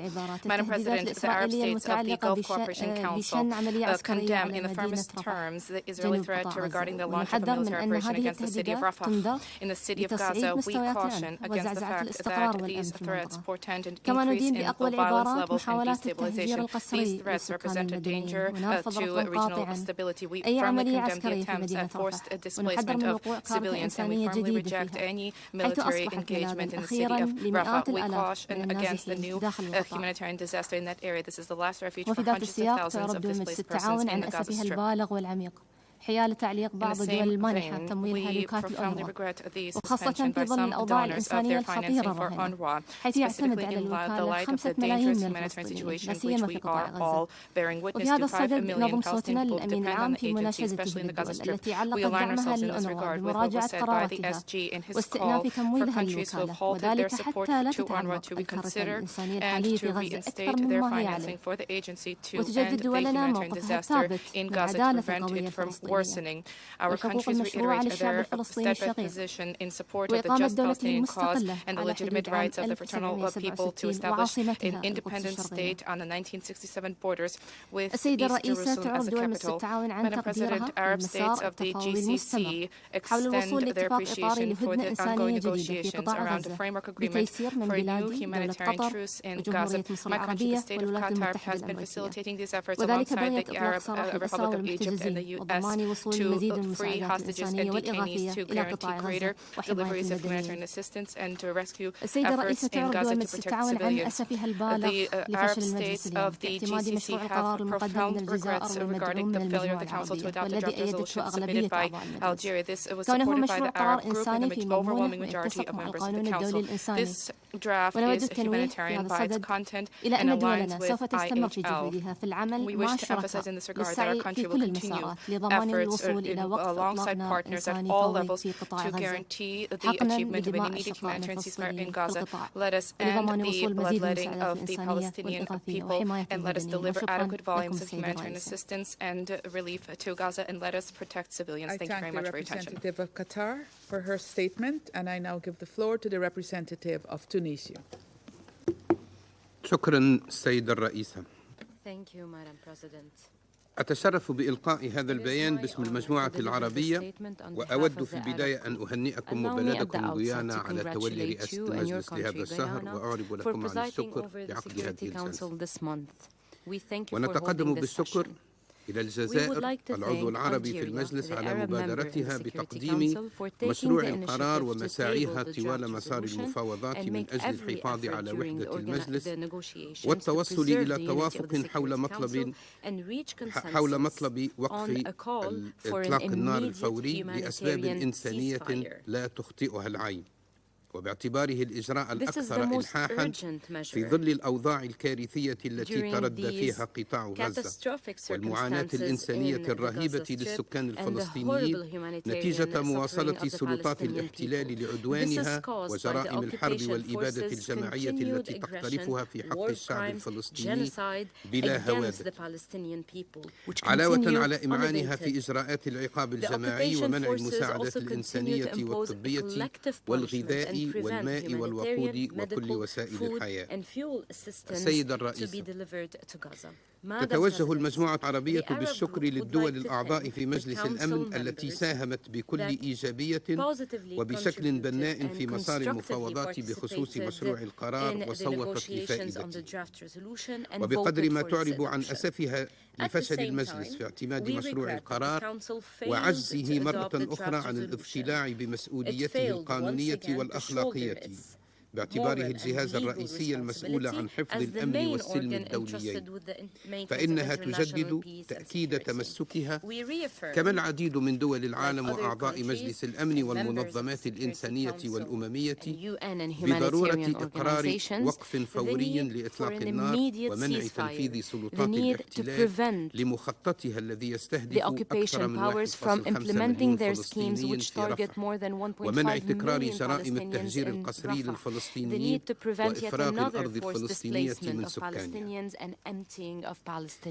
وتعتبر المجموعة العربية أنه من غير المقبول بكل المقاييس أن يظل مجلس الأمن مرتهنا للحسابات السياسية والمصالح الضيقة في حين تتواصل الاعتداءات اليومية على الشعب الفلسطيني وتتعمق معاناته ويفقد الآلاف من أبنائه بمن فيهم الأطفال وكبار السن والنساء والمرضى. إن عجز مجلس الأمن اليوم عن التكلم بصوت واحد وإعلاء مبادئ القانون الدولي والقانون الدولي الإنساني والحق في الحياة يوجه مرة أخرى الرسالة الخاطئة للقوة القائمة بالاحتلال ويطلق يدها لتواصل جرائمها واستهتارها بالشرعية الدولية واعتبار نفسها فوق القانون والمساءلة، كما يعمق أزمة الثقة في مصداقية هذا الجهاز الأممي الهام. وفي هذا السياق تجدد المجموعة العربية رفضها لسياسات الانحياز لمخططات سلطات الاحتلال وتوفير الحماية لها على حساب أرواح الآلاف من الفلسطينيين التي تزهق وأرضه التي تسرق عن طريق مخططات التهجير والاستيطان. وتؤكد المجموعة العربية رفضها لازدواجية المعايير التي ساهمت في إطالة أمد القضية الفلسطينية وفي عدم تنفيذ أي من القرارات الخاصة بها بكل ما رافق ذلك من مجازر وتنكيل في حق الشعب الفلسطيني وانتهاكات لحقوقه، وهي تطالب بالتعاطي مع كل القضايا والوضعيات بنفس المقاييس ودرجة الالتزام. كما تطالب المجموعة العربية المجتمع الدولي ومجلس الأمن بضمان توفير الحماية للفلسطينيين وتسريع دخول وإيصال المساعدات الإنسانية دون إعاقة إلى قطاع غزة، تنفيذا لقراري مجلس الأمن 2712 و 2720، كما تؤكد على دعمها الكامل لجهود كبيرة منسق الأمم المتحدة للشؤون الإنسانية وإعادة الإعمار في غزة سيغريد ومساعيها للاستجابة للحالة الإنسانية الكارثية التي يشهدها القطاع. السيد الرئيس، إن الجهود الجارية للتوصل إلى اتفاق إطار لتبادل الأسرى والمحتجزين وإقرار هدنة لا تتعارض مع مطلب الوقف الفوري لإطلاق النار الذي لا يمكن إلا أن يساعد على تسهيل مثل هذه المساعي، ولا تفسير للإصرار على رفض اعتماد مشروع القرار الخاص بهذا المطلب وتمكين المجموعة الدولية ومجلس الأمن من التكلم بصوت واحد إلا سعي حكومة الاحتلال لمواصلة عملياتها العسكرية وتنفيذ مخططها الرامي إلى تهجير الفلسطينيين من أرضهم. ومن هذا المنطلق وإزاء هذا التوجه الذي يهدف إلى تحييد مجلس الأمن ومنعه من تحمل مسؤوليته التي يقرها ميثاق الأمم المتحدة في مثل هذه الأوضاع الكارثية، فإننا نتساءل عن محددات دور المجلس ومتى سيسمح له بالقيام بهذا الدور المفترض وكم من روح بريئة يجب أن تزهق قبل أن يتحقق ذلك. ألا يكفي قتل أكثر من 28,000 وجرح حوالي 70,000 وتهجير أكثر من 1.3 مليون وتدمير كل البنى التحتية والمساكن والمستشفيات والمدارس ودور العبادة ومكاتب الأمم المتحدة وقتل العشرات من موظفي الوكالات الأممية والإنسانية والصحفيين. السيد الرئيس، كذلك تدين المجموعة العربية بأشد العبارات اعتداءات السلطة القائمة بالاحتلال المتكرر على أراضي كل من سوريا ولبنان وخرقها لسيادتهما وقتلها للمدنيين الأبرياء وهو ما يقوض الأمن والسلم والاستقرار في المنطقة والعالم. ستواصل المجموعة العربية تحركاتها على جميع المستويات وفي كافة المحافل لتتحمل المجموعة الدولية مسؤوليتها بعيدا عن الانتقائية والحسابات السياسية ولتفرض على سلطات الاحتلال احترام القانون الدولي والقانون الدولي الإنساني وتضع حدا لمخططاتها وانتهاكاتها الجسيمة بحق الشعب الفلسطيني. شكرا. of the rights of the Palestinian people. Thank you, Madam President. Of Tunisia for his statement. In accordance with Rule 37 of the Council's Provisional Rules of Procedure, I invite the representative of Egypt to participate in this meeting. It is so decided. I now give the floor to the representative of Egypt. شكرا السيدة الرئيسة. السادة الأعضاء، لقد شهدنا صباح اليوم مجددا نموذجا صارخا من ازدواج المعايير. وقد عاقل الوفد الأمريكي للمرة الثالثة محاولة استصدار قرار من مجلس الأمن لإيقاف وقف إطلاق النار في غزة رغم تصويت 13 عضوا من مجلس الأمن لصالح مشروع القرار الجزائري المقدم بدعم كامل من المجموعتين العربية والإسلامية في الأمم المتحدة. by the Arab and Islamic groups in the United Nations. للجزائر العضو العربي بمجلس الأمن على تقديم القرار for Algeria, the Arab member of the لكل Council, من for putting forward the draft resolution. We are grateful for all those who voted in favor of the draft resolution. المزيد من الإحباط وخيبة الأمل إزاء استمرار عرقلة الولايات المتحدة الأمريكية لمساعي وقف إطلاق النار عبر اضطلاع الجهاز الرئيسي المنوط به حفظ السلم والأمن الدوليين بواجباته. سادة الأعضاء، أين يقف هذا التصويت الأمريكي إزاء المعاناة الإنسانية التي وصلت لحد الكارثة بعد الأسبوع العشرين من الحرب على غزة؟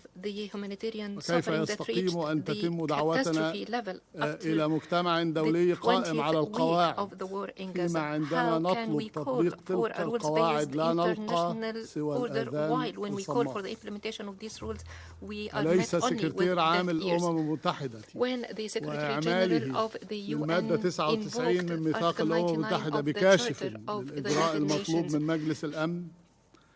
أليس القرار الصادر من محكمة العدل الدولية والذي طلب اتخاذ إجراءات محددة بكاشف للحاجة الفورية لوقف إطلاق النار؟ أليست تقارير مكتب تنسيق الشؤون الإنسانية ومنظمة الصحة العالمية والأونروا وما تعكسه بشأن كارثية الوضع الإنساني الراهن في غزة ولا سيما على الحدود مع مصر في رفح بكافية لتقنع الوفد الأمريكي بالتصويت لصالح وقف إطلاق النار بعد مرور 140 يوما على بدء النزاع وبعد أن فقد أكثر من 30,000 إنسان أغلبهم من النساء والأطفال حياتهم جراء الحرب الجائرة في غزة؟ سادة الأعضاء، مصر هي أول من أقام السلام مع إسرائيل من الدول العربية، ومصر هي أحرص الدول على استقرار منطقة الشرق الأوسط. وبينما يتواصل إخفاق مجلس الأمن في إيقاف الحرب، ستستمر مصر في تحمل العبء الأكبر سياسيا وأمنيا وإنسانيا جراء ولكنها ملتزمة بالعمل المضني والمتواصل على كافة الأصعدة لإيقاف نزيف الدماء، لإيقاف الحرب المدمرة، لاستعادة الأفق السياسي لتحقيق آمال الشعبين الفلسطيني والإسرائيلي في الأمن والاستقرار وفقا لقرارات الشرعية الدولية وإنشاء الدولة الفلسطينية المستقلة على خطوط 4 من يونيو 1967 وعاصمتها سيدة الرئيسة، مصر تتفاوض وتتوسط بمنتهى الجدية بالتنسيق مع كل من الولايات المتحدة وقطر وإسرائيل والجانب الفلسطيني لسرعة إطلاق المحتجزين والرهائن والأسرى الفلسطينيين وسرعة دفع المساعدات الإنسانية بأقصى سرعة وبأكبر قدر ممكن لإنهاء الوضع الإنساني الكارثي في غزة لإنقاذ الأشقاء الفلسطينيين من الحصار الجائر المفروض عليهم من سلطات الاحتلال الإسرائيلي والتصدي لكافة المحاولات الإسرائيلية لفرض التهجير القسري للشعب الفلسطيني بهدف تصفية قضيته النبيلة. تناشد مصر مجلس الأمن وكل القوى الدولية المسؤولة إنقاذ خيار السلام عبر الإنفاذ الفوري لوقف إطلاق النار. هذا لن يعرقل جهود الوساطة الجارية بل سيتيح لها الظروف المناسبة لتنجح. دعونا نتفاوض ونتوسط وسط انسياب المساعدات الإنسانية واستعادة الهدوء وتضميد جراح المصابين خاصة الأطفال اليتامى والنساء الثكلى بدلا من أن نتفاوض وسط الدمار والخراب الذي تخلفه آلة الحرب الإسرائيلية المدمرة. سيد الرئيس، سادة الأعضاء، نداء مصر لكم جميعا واضح وبسيط: أوقفوا إطلاق النار الآن. Ceasefire now. وأرجو ألا يخطئ أي طرف مجددا إدراك هذه الرسالة النبيلة والمباشرة والتي لا تهدف سوى لحماية المدنيين دون حسابات سياسية. وتحذر مصر مجددا من المخاطر الكارثية والمحدقة بالأشقاء الفلسطينيين جراء الخطط الإسرائيلية المعلنة لاقتحام مدينة رفح، كما تحذر مصر من استمرار تدهور الوضع الإقليمي جراء استمرار هذه الحرب المدمرة. وشكرا. Of the consequences of this destructive war. I thank the representative of Egypt for his statement. The representative of China has asked for the floor to make a further statement, and I now give them the floor. Thank you, Madam President. 刚才以色列代表给中国代表团提出了一个问题，我们要回答你的是，每一个生命都是宝贵的。 Every life has the right to be protected. Final number, and we got needed humanitarian assistance in, and we're continuing to work on this. This is not a change. It is not. It reflects what we've been doing all along. It hasn't changed what we've been doing. Thank you, Ambassador. Sam Azim, Al Arabi Al Jadid newspaper. I have two questions. First, you have been saying that the Security Council, that you are not agreeing to the resolution under, different reasons, but among others that the Security Council doesn't condemn Hamas. But as a matter of fact, on October 18th, it was the U.S. that vetoed a resolution that condemned Hamas.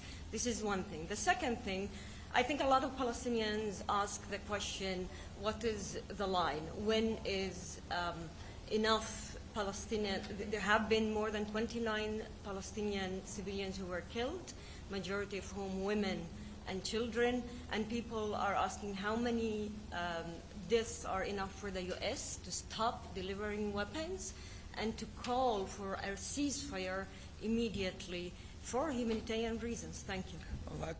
In answer to your first question, there were a number of other issues with that resolution. It did call for a condemnation of Hamas. It did not recognize Israel's right to self-defense, which is a right that Israel has. And there were other issues with that particular resolution. Since that time, we still have not gotten condemnation of Hamas, despite the fact that I think it is you know, every council member, almost every council member will say that in their statements. We think it should be reflected in a resolution, even a humanitarian resolution.